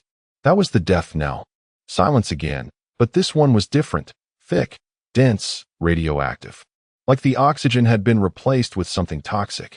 Dennis stared at the open box as if it contained a body. Jessica finally broke. Fine, she hissed, voice cracking into hysteria. What was I supposed to do, huh? Martin was stable. He wanted to be a father. You were off screwing bartenders and running from your debts.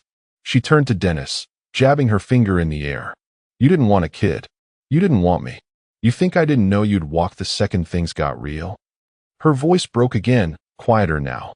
So I let Martin think he was the dad. He loved that boy. He gave him a real life. A good life.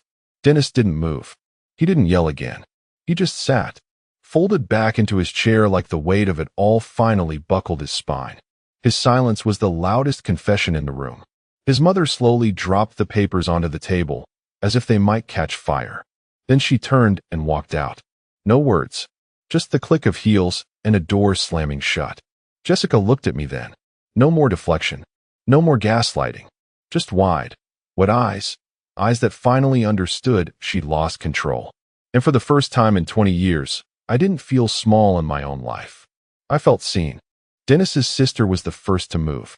She stood, slow and deliberate, reached across the table and slid the open gift box toward herself like it was evidence in a courtroom. Then, without even looking at Dennis, she said, "You need to leave." He blinked, still slack-jawed. "What?" "You heard me," she snapped. "This was supposed to be a family dinner, not some Maury Povich episode you walked into blindfolded. You brought this chaos. You sat on this. You let this sit." "I didn't know," he shouted, hands raised. "Maybe not with papers. But don't insult us, Denny. You've known. Somewhere in that smug little skull of yours, you knew. And you let it grow anyway." He turned to his mother, who stood by the door now, arms crossed tight enough to crush her own ribs. "Mom, I didn't." She cut him off with a whisper that made the whole room lean in. "Get out of my house." Jessica rushed forward like a dog finally freed from its leash. "He didn't do anything. I lied, not him. Don't blame him for this." "Save it," his sister barked. "You were supposed to be our friend, Jess. You lied to all of us. For 16 years. You used him. You used Martin. You let your son grow up thinking." Her voice cracked, and she stopped, turning away like the sight of Jessica physically repulsed her. Dennis stumbled back a step, then another. No one stopped him. No one opened the door for him. He had to do that himself. Awkward, fumbling, eyes still darting like he was looking for someone, anyone, to say it was okay, that it wasn't real. No one did. Jessica started to follow him out, but Dennis's mother reached out and gripped her wrist. "Don't you dare bring that mess back inside." "Let me go," Jessica snapped. "You've done enough." Jessica looked at me then, but I was already walking toward the hallway. I didn't say a word. I didn't smirk or toss some final insult over my shoulder. I didn't need to. That's the luxury of truth. It does all the screaming for you. I stepped out into the cool night air, the grass damp under my shoes, the suburban quiet almost surreal after the emotional carnage inside. No fireworks. No gloating. Just clarity and peace. I went home, poured a drink, and sat in the dark. The house was empty. Jessica hadn't come back. I didn't expect her to. I wasn't waiting. Around midnight, my phone rang. Unknown number. I answered. A woman's voice, tired, cracked. "This is Lorraine, Dennis's wife." I didn't say anything. I'm sorry to call." She just showed up. "With Jeremy." My chest didn't tighten. It didn't drop. It went still. She continued, hesitantly. "He's sleeping on our couch." She's pacing like a ghost. I didn't know what to say to her. I didn't know anything was even going on. Silence. Then, "Martin, are you telling me that boy isn't even yours?"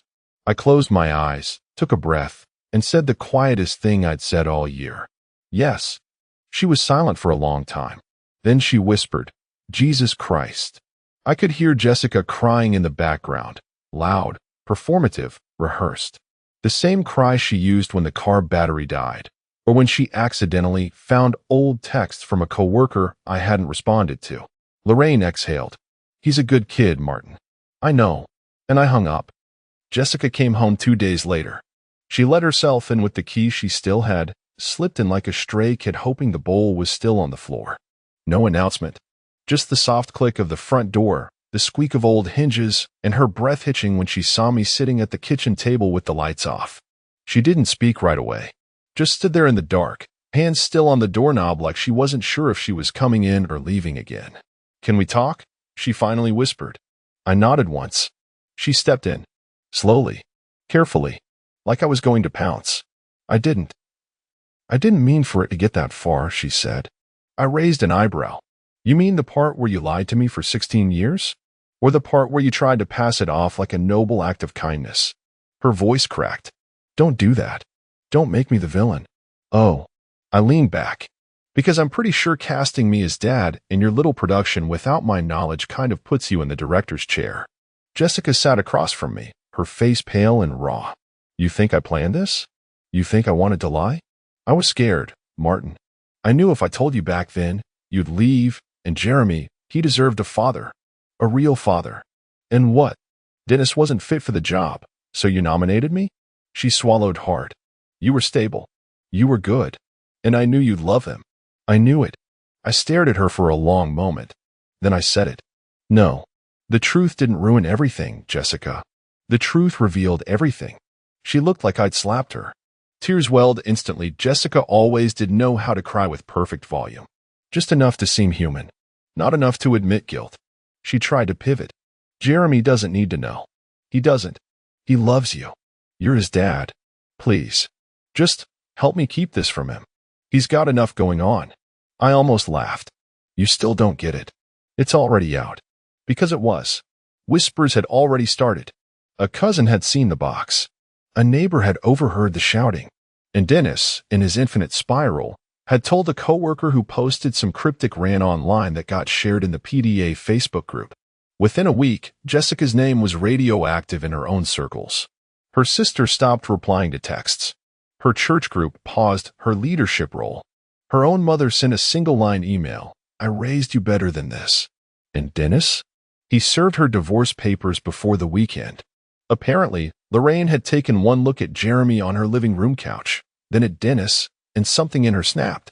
You don't have to understand genetics to recognize a betrayal when it stares you in the face while eating your leftovers. Jessica tried everything. Apologies. Threats. Bargains. She showed up to Jeremy's school with cupcakes. The counselor called me after. She's spiraling, she said. Jeremy's not saying much, but he's quieter than usual. I nodded. He knows, I said. Because how could he not? Kids aren't stupid. They hear the arguments through the walls. They notice when a mother stares too long at an old photo. They hear the word DNA and understand more than we think. Jessica came back that night and stood in the hallway, her voice breaking. What do I do, Martin? I'm losing him. I'm losing everything. And I just looked at her, flatly. You already did. It came at 2:14 a.m. on a Tuesday. Subject line, I'm sorry. The sender? Jessica Carson. I stared at the name on my screen for a solid minute. Not out of hesitation, just curiosity. Like seeing a spider crawl back into a hole you thought you sealed. You wonder what it wants. You wonder why it's still alive. I clicked. Martin, I don't know what I expected writing this. I just keep thinking if I could undo it all, I would. Not because I got caught, but because I never meant to hurt you. You were the best man I ever knew. And I ruined that. I ruined everything. I wish I could go back. I really do. I hope someday you'll remember the good parts, too. Jess. There was no apology to Jeremy. No mention of Dennis. No ownership. Just vague sorrow and an emotional invoice for a decade and a half of lies. She wanted me to do the final cleanup. Wipe the slate. Let her cry into a memory that I should help soften. No, I didn't reply with a paragraph. I didn't give her catharsis. I opened the party folder I hadn't touched since that night. Yes, I kept it, and found the photo I'd taken quietly mid-chaos. It was perfect. Dennis standing next to the cake table, holding the DNA report in both hands, staring at it like it had grown fangs. His face ghost white, his mouth half open, one hand still gripping the crushed gold ribbon. Behind him, Jessica frozen mid-motion, reaching for him like a scene out of a courtroom drama. I attached the image to the reply. No caption. No explanation. Then, just 5 words. Then you shouldn't have pretended I was a fool. Send. Block. Silence. That was it. No second message. No scene indicator. No follow-up. Just a digital cliff she could never climb again. I closed the laptop and stood in my living room. It was cleaner now. Minimalist. Empty by choice. The wall that once held canvas prints of Christmas mornings and beach vacations was bare. No more forced smiles. No more curated memories built on fraud. I didn't feel broken. Not bitter. Not victorious. Just clean. Like I had scrubbed years of sticky rot off the inside of my skin. They say you never stop being a father once you start. Maybe that's true. Maybe I'll always feel that tug when I see a 16-year-old boy with his hood up, walking like Jeremy. But now, I feel something even rarer. Weightless. Because when the truth came knocking, I didn't run. I handed it the gift box myself. I was slicing into a medium-rare ribeye when my son, Zach, casually dropped the grenade. I'll be visiting Walter this weekend, he said, not even looking up from his phone. He's more of a father to me than you ever were. The fork paused halfway to my mouth. I glanced across the table, where Valerie sat smirking into her mimosa like this was a goddamn brunch special, not a public execution. Her eyes didn't flicker, didn't shift. Just thumb-scrolled whatever crap she was giggling at, probably some filtered fishing photo of Walter, the man she used to call just a colleague. I didn't shout. I didn't throw the plate like some daytime TV husband. I stood up, slowly, and placed my knife and fork back on the plate. My palms felt cold, like I'd been standing outside too long in winter without gloves. Okay, I said. That's it. Just okay. The silence after that was so thick, you could bottle it and sell it as a tranquilizer. Zach didn't even flinch. That cocky freshman smugness radiated off him like heat. You know the look. The kind where you think you finally outsmarted the old man who paid for your private school, taught you to rebuild a carburetor, and still sends you gas money because you can't focus on both midterms and a part-time job. That was the moment something inside me unlatched. 19 years. 19. I remembered the way he used to grip my thumb with his whole baby hand. The times I showed up at parent-teacher conferences in uniform, still smelling like jet fuel, because Valerie had a headache. I remembered the sleepless nights when he was sick and I held a cold rag to his forehead, whispering stories about stealth bombers and hangars and the stars over Kandahar. And now Walter, a man who showed up with a boat and a beer cooler 5 months ago. Before I go further, if you've ever had a moment where your whole identity gets wiped by someone you loved, especially someone you raised, consider subscribing. 98% of you watch these without hitting that button. It's a small click, but it helps the team more than you know. Keeps the fire lit. Keeps stories like this from getting buried. Anyway, I sat back down. Valerie didn't ask if I was okay. Didn't say a word. Her phone buzzed. She smiled. Not at me. Later that night, I stood in the garage. The steak from dinner was still lodged in my throat like a bullet that never exited. I stared at my old filing cabinet wedged between a rusted engine hoist and a tool chest. I hadn't opened it in years. Third drawer. Bottom left. A sealed envelope.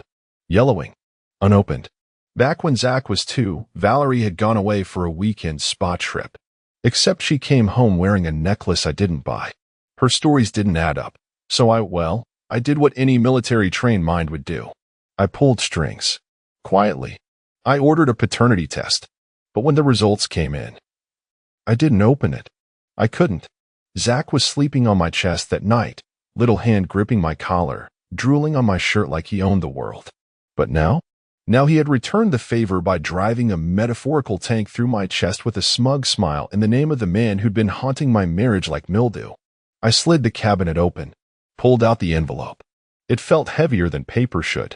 I stared at it under the garage light for 20 silent minutes. And for the first time in years, I did open it. The envelope didn't rustle when I opened it. It hissed, like it had been holding its breath for nearly 2 decades. I unfolded the page slowly. Paternity probability, 0%. There it was. A single line. A sniper shot through my identity as a father. 19 years undone by a lab coat and some numbers. I just stared at it, feeling nothing. No tears. No trembling hands. Just a coolness settling over my bones, like my body was prepping for winter. I didn't need to double-check the date. I remembered exactly when I ordered it. 2 weeks after Valerie came home from that retreat. She smelled like someone else's cologne. Her story changed 3 times. But I buried my doubt, like every loyal idiot does, under a pile of baby toys and late-night feedings. I thought love was sacrifice. Turns out, it was just the first payment on a long con. I set the paper on my workbench and went back to the cabinet. Pulled out Zach's birth certificate. Valerie's signature was bold and clean. Mine looked hesitant, like I already knew I didn't belong there. Then hospital records, bills, vaccination logs. I stacked them like evidence, not memories. I grabbed my phone and dialed the only number I'd saved under break glass in case of fire. Raymond Fields, estate attorney, served with him in Afghanistan. If anyone knew how to burn a legacy and walk away clean, it was him. Ray, I said when he picked up, I need to rewrite my will. Pause. Then, you ready? I opened the envelope. Another pause. He didn't ask which one. I'll clear my morning. I booked a hotel downtown. Not because I needed space. I needed neutral ground. A place untouched by Valerie's perfume or Zach's entitled footsteps. A place where I could think without the smell of betrayal clinging to the curtains. Room 917. Small suite. 2 rooms. Clean. Quiet.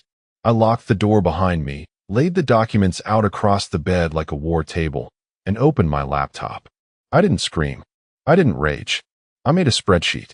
Every asset, every account, every automatic payment tied to that house, that family, that farce. And then I started the rerouting. College fund, frozen. House deed, beginning the transfer to a trust. One that didn't include Zach or Valerie. Retirement savings, set aside for a foundation. One with bylaws very specific about who could ever access the funds. Spoiler, not people who call insurance reps dad. That night, I fell asleep to the sound of traffic 4 floors down. Not a single text from Valerie. Not a call from Zach. Of course not. They assumed I'd retreated into my garage to sulk like I always did. But they didn't know the man who raised Zach was gone. This one wasn't going to cry. He was going to vanish, with the kingdom. So Walter took him to Table Rock Lake last weekend. Valerie chirped over mimosas, stabbing her egg white omelet with too much energy. Zach caught this huge base, practically tackled the poor thing into the boat. God, he was beaming. Her sister, Denise, did that shrill fake laugh women use when they're too afraid to disagree. Well, sounds like the boys bonding. That's healthy, right? Valerie didn't even pause. It is. I mean, Robert was never fun. Everything had to be done his way. Dinners at 6. No phones at the table. Discipline builds character, he'd say, like we were in a damn boot camp. Zach needs joy. He needs a real father figure now. She said that last part like it was just another bite of toast, casual, easy to chew. Not the kind of thing that slices through a man like piano wire. What she didn't know was that I'd installed a secondary email sync to our shared tablet years ago. For emergencies, I said at the time. Valerie never noticed it auto-backing up her messages and calendar invites to my cloud drive. She also didn't notice that I'd forwarded all Walter's contact details to my attorney earlier that morning. The irony? She used to mock people like Walter. The guy sells annuities, Rob. It's barely above a pyramid scheme, she said once when he drunkenly hit on her at a 4th of July barbecue. Now, she reposted his fishing photos with Zach like they were one big Hallmark moment. Captioned them with things like, father-son day out blue heart. Not stepfather figure, not mentor. Just father. The erasure was complete. No mention of me. No. Thanks to Robert for raising this kid and putting him through 13 years of private school. Not even a half-hearted tag. Zach's smug face glared back from the photos, ball cap backward, holding up a fish with Walter's hand on his shoulder. Same smirk he gave me that night at dinner when he dropped the father bomb like it was a joke I wasn't invited in on. But here's the thing about men like Walter. They like the performance, the applause, the Instagram comments that say, such a great dad, even when they just showed up at the tail end of the movie and demanded the lead role. Walter was divorced, bankrupt twice, and behind on child support for his actual kids in 2 other states. But hey, he brought beer and bait, so I guess that qualified him for Father of the Year in Valerie's deranged little pageant. What neither of them realized was this. I wasn't sulking. I wasn't licking wounds in the garage like I had after the first time I caught Valerie texting an old friend at midnight with a locked screen and a new push-up bra. No, this time, I was already 4 moves ahead. I'd already redirected the financial veins of our lives. I had a new estate plan, new beneficiaries, a new mailing address. I was preparing to vanish like a magician in a puff of legal smoke. And while Valerie played brunch politics and patted herself on the back for redefining family, I was loading the next bullet. Because you don't amputate the man who raised your son and expect him to sit still while you post vacation photos with the infection. Raymond didn't ask for small talk when I walked into his office. Just closed the door, nodded at the chair across from him, and pushed over a thick manila folder labeled Fields Trust Revision. You sure you want to go scorched earth? He asked, tone neutral but eyes sharp. I didn't hesitate. It's already ash, Ray. I'm just labeling the remains. We started with the house. Technically, it was in both our names.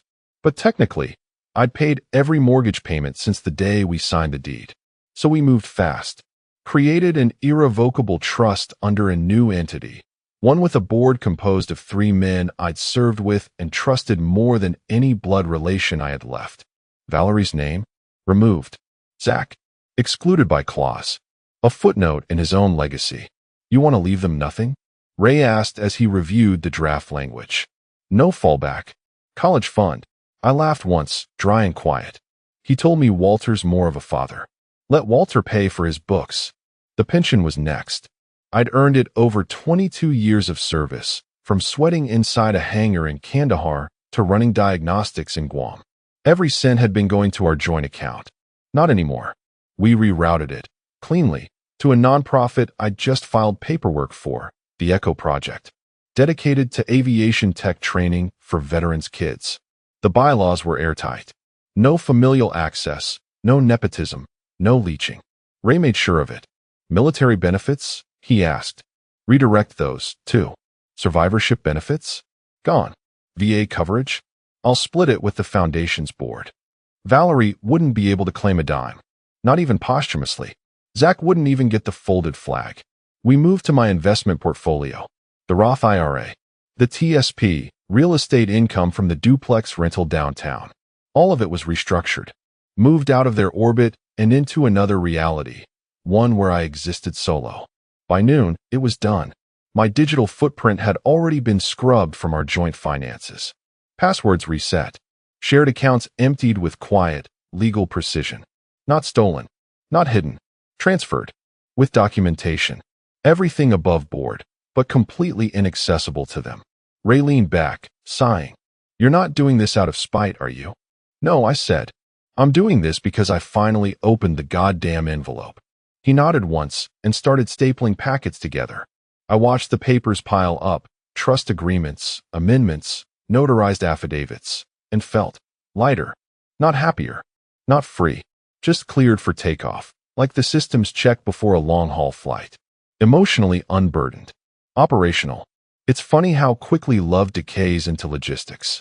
You build a life for decades, brick by brick. Then one bratty sentence and a brunch photo later. You're in a downtown office with a guy who once patched up your shoulder after shrapnel tore it open, signing away the future you thought was set in stone. But stone cracks, especially when you realize it was hollow. And now, every brick was being relayed. Carefully. Without them. We met at a place Zach used to love when he was a kid, Mike's on 4th. Greasy booths, bottomless fries, and those damn milkshakes he'd beg for every birthday. He used to sit across from me, legs swinging, reciting every Transformers fact like it was classified intel. Now, he showed up late, half distracted, AirPods still hanging out of one ear like a fashion statement. Didn't think you'd actually call, he said, dropping into the booth. Didn't offer a hug. Just grabbed a menu like this was some transactional courtesy he was tolerating. I needed to give you something, I replied. He perked up. That got his attention. The spoiled, flickering gleam of a kid who never once considered that you might take something away. I reached into my coat and slid the box across the table. It was flat, wrapped in navy paper with a thin red ribbon. Not festive, just formal. What's this? He said, lifting an eyebrow. Your inheritance, I said, calmly. Early. He grinned. Cocky. Like I just caved. Like I'd finally accepted that Walter was here to stay, and this was my way of buying my way back into relevance. Didn't think you'd go sentimental, he joked as he tugged the ribbon off. Is this, like, photos? Or wait, is this that old watch you wore during deployment? I said nothing. Just watched. He peeled the paper back, opened the box, and froze. It wasn't a watch. Not a photo. Just a single piece of paper framed behind glass. Thick cardstock. Official letterhead. One sentence highlighted in yellow. Paternity probability, 0%. His lips parted. A sound tried to escape, but it never made it past his throat. His fingers trembled a little, then steadied, anger simmering just beneath the surface, fighting for a foothold.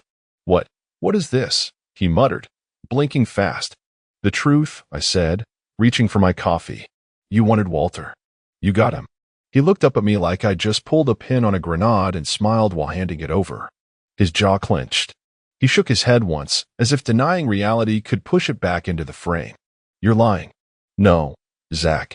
I lied for 19 years. That was the lie. This is clarity. His eyes darted around the room, probably hoping someone else heard this, someone who might intervene and explain how this wasn't real. That the man across from him wasn't calmly severing a bond he thought was unbreakable. Does Mom know you had this? I tilted my head. She knew what mattered. She knew who your father wasn't. And she let me wear that title anyway. He looked down at the frame like it was ticking. Why now? He whispered. I shrugged. You said Walter was more of a father. You wanted a new legacy? Fine. But you don't get to wear my name and spit in my face. He looked 20 years younger in that moment, just a scared kid who ran too far ahead in the grocery store and realized the hand he grabbed wasn't mine. But I didn't reach for him this time. I let him stand there with the wrong hand. I paid for your school, I said, voice low now. I taught you how to drive. Sat in ERs when you broke your wrist. Missed deployments. Missed promotions. Also, you'd have a better shot than I ever did. He said nothing. The cockiness had drained out of him like a punctured tire. All that was left was silence. Your inheritance, I repeated, nodding toward the box. Frame it. Burn it. Hand it to Walter. Doesn't matter.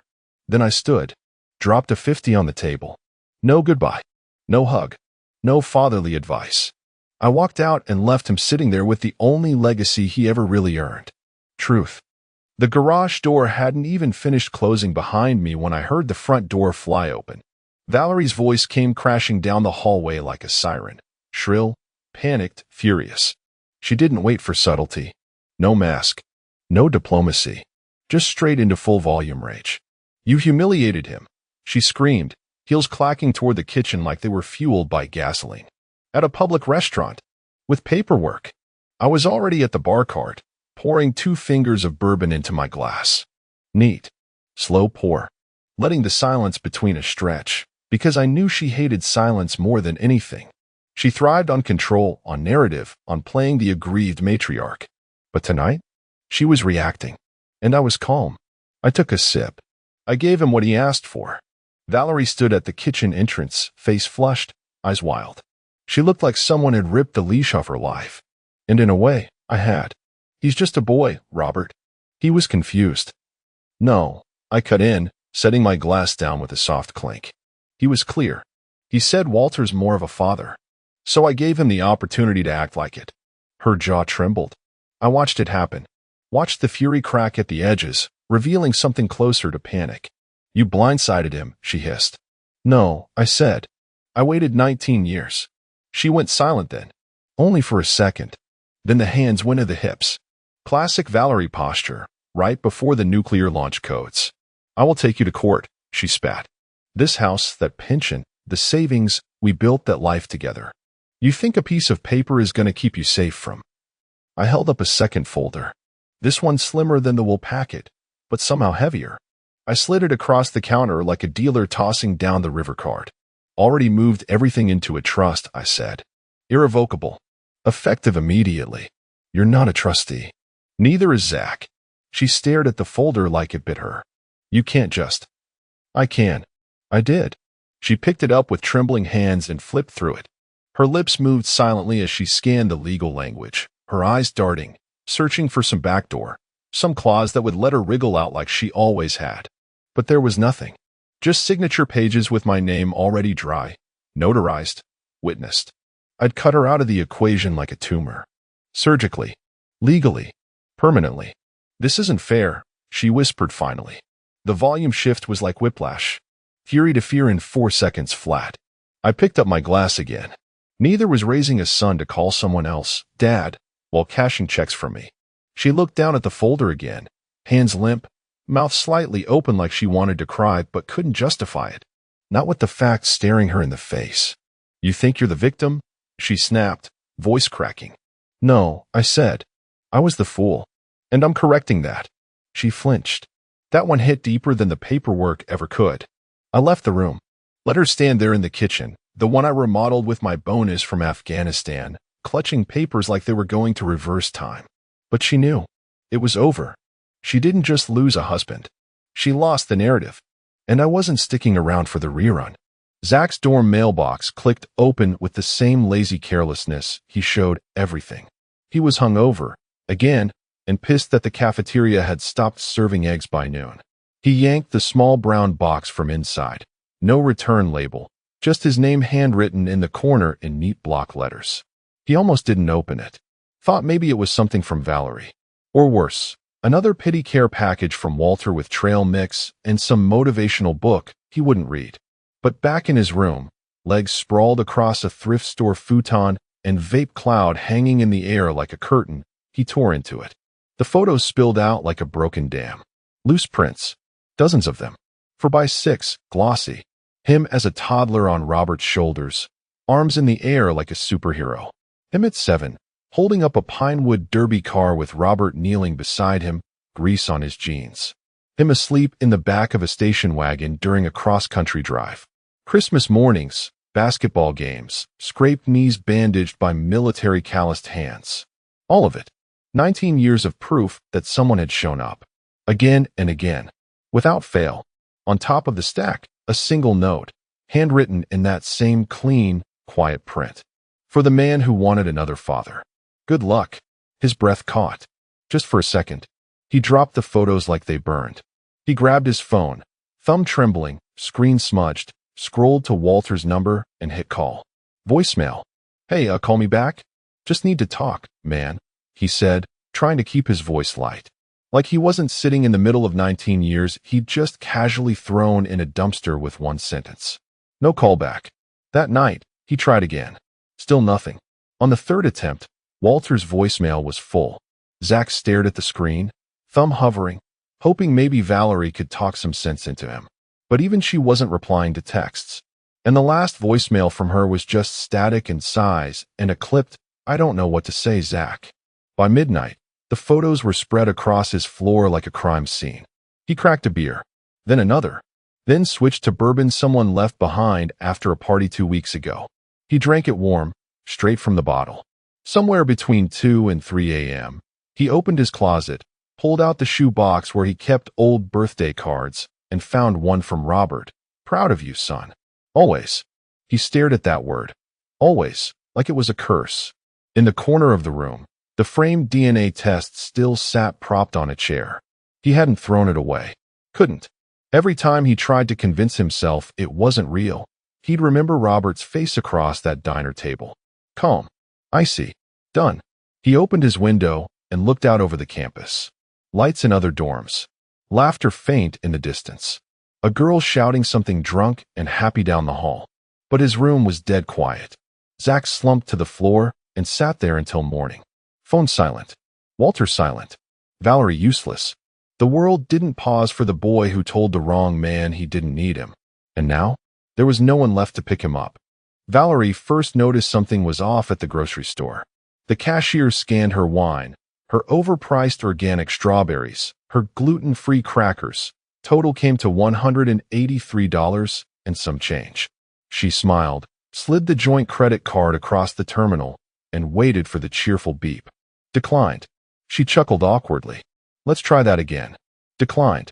The teenage cashier shifted uncomfortably. Valerie pulled out another card.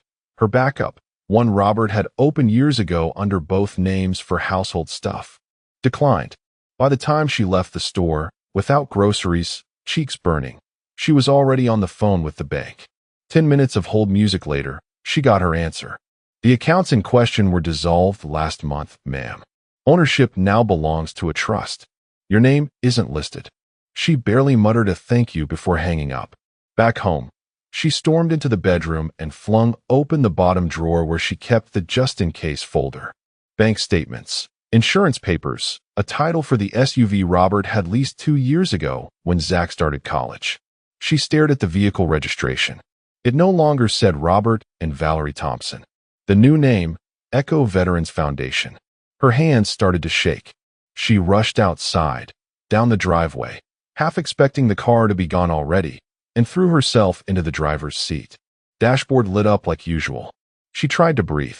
It was fine. Just a clerical thing. Robert wouldn't actually. The tow truck arrived the next morning.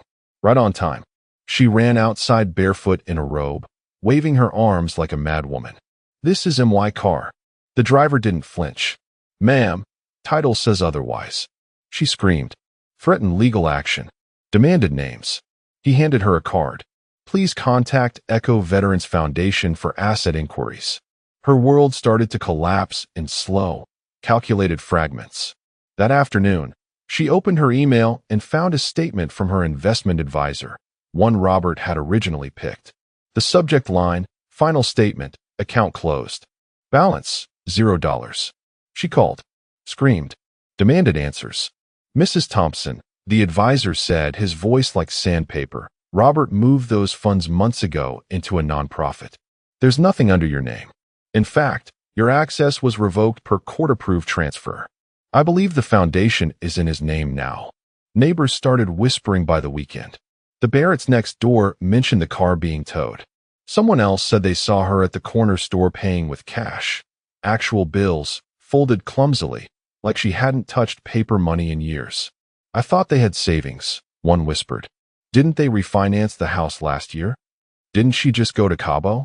Whispers turned to rumors. Rumors turned to pity. Valerie locked herself in the house with the blinds closed and the thermostat stuck at 62. Her phone kept dinging. Zach asking for help, updates. Have you talked to him yet? But she ignored them. What was she going to say? That she didn't know anything? That the man she mocked for being too rigid had just dismantled her entire lifestyle without breaking a sweat? She poured herself wine from the last unopened bottle in the house and sat on the floor next to the empty spot in the garage where the car used to be. Everything she took for granted, gone. Credit, gone. Savings, gone. Respect, gone. And the most devastating part? She finally realized Robert hadn't just walked out. He had erased her. It was the smell of mildew that finally dragged her into the garage. Valerie had ignored it for weeks. The damp, the dust, the silence. That garage had always been Robert's domain. Orderly, obsessive, sacred. The walls lined with labeled drawers, every wrench and socket placed with military precision. Even after he left, she couldn't bring herself to open that door. Not because she missed him, but because stepping inside meant acknowledging just how thoroughly he was gone. But now, with the fridge nearly empty, her phone plan downgraded, and the neighbors pretending not to look at her recycling bin full of empty bottles, she finally cracked. She needed answers. Access. A backup. Something. She pushed open the side door. The smell hit her immediately. Old cardboard, rubber, and something she couldn't name but recognized as stale certainty. Everything in the garage was untouched, except for one thing. The tall gray filing cabinet in the corner, the one Robert kept locked for years, now had a note taped to the top drawer. White paper, thick black ink. Her name written across the center in those same block letters she once called charming back when she still noticed the way he wrote thank you cards. She stared at it for a long time before peeling it off. Hands shaking, breath catching. Valerie, I knew for years. But I stayed for the boy. You broke both of us. Goodbye. No signature. No date. Just that. Cold. Precise. Final. Her knees buckled before she even realized she was sitting. The cement floor felt ice cold through her leggings. She held the note in her lap, like it might still warm back to life if she stared hard enough. She opened the top drawer, frantic now, looking for anything. A trail, a mistake, something he'd left behind that she could leverage. But all the drawers were empty. Clean. Cleared. The only thing left was a tiny brass key taped to the inside of the bottom drawer. It fit nothing in the garage. She knew what it meant. It was symbolic. A gesture. Here's the key. Too bad the doors are already gone. Her justifications began to spiral. He's being vindictive. He's overreacting. Zach didn't mean it. I was just trying to give him space, balance, warmth. Robert never knew how to be fun. He never knew how to loosen his grip. But even her own thoughts sounded hollow. She had rewritten their story so many times over the years. First, she was the overworked wife of a cold technician. Then the unappreciated mother doing everything alone. Then the liberated woman finally choosing joy. But Robert's letter, so small, so devastating, slammed every version shut like a vault. He knew. He had always known. And still he stayed. Not for her. For the boy. And now even the boy was gone. Drifting, untethered, betrayed by the very illusion she'd sold him. She pressed the paper to her chest and sobbed. Not the delicate cries she used for social leverage, but the kind of guttural collapse that cracks in the base of the spine.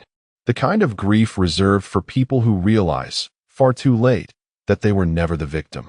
She had weaponized forgetfulness, crafted excuses, dismissed loyalty, mocked structure. And now, all she had left was the echo of a man who left no trace, except the truth she was never supposed to find. And he hadn't just said goodbye. He'd disappeared so thoroughly that even regret had no one left to call. The hangar echoed with the sound of rivet guns and laughter from local kids on a school field trip. Robert adjusted the aviation goggles on a curious fourth grader's head and smiled as the boy grinned up at him, eyes wide beneath oversized lenses. "This one flew combat out of Ozone in '88, he said, tapping the side of an old A-10 Thunderbolt, the gray paint still proud despite the years. "Tough bird. Took a hit to the wing, made it back anyway." The boy nodded with reverence, then sprinted off to tell his friend. Robert exhaled slowly, hands in his pockets, the crisp Missouri air laced with engine oil and quiet purpose. This was his new rhythm. For days a week at the museum. No chaos. No yelling. Just metal, memories, and a younger generation too young to know what betrayal smells like. Around noon, while shelving a decommissioned altimeter, his friend Jim strolled in with a crooked grin. "You see this," he said, holding up his phone. "Your ex is on Facebook hawking her designer dining set. Says it was an unexpected life transition." Translation: she finally realized Walmart won't take sob stories as currency. Robert chuckled once. No bite, just air moving past old scars. Jim nudged him. "You good?" Robert nodded. "Yeah. She always hated that table, anyway." When the shift ended, Robert drove home, not to the old house, of course. That had new locks, a new address, a different view. He downsized. Condensed. Fit his life into something quiet. Something earned. He found the envelope in his mailbox. No return address. Plain white. Not torn or smeared. Just waiting, like a ghost that still knew his name. He opened it at the kitchen counter, hands steady. "Dad, I was wrong. I miss you." 3 lines. Sloppy handwriting. No signature, but he didn't need one. He looked at the words for a long time. Not out of sentiment, but calculation. As if rereading them might clarify whether they were apology or manipulation. But they didn't shift.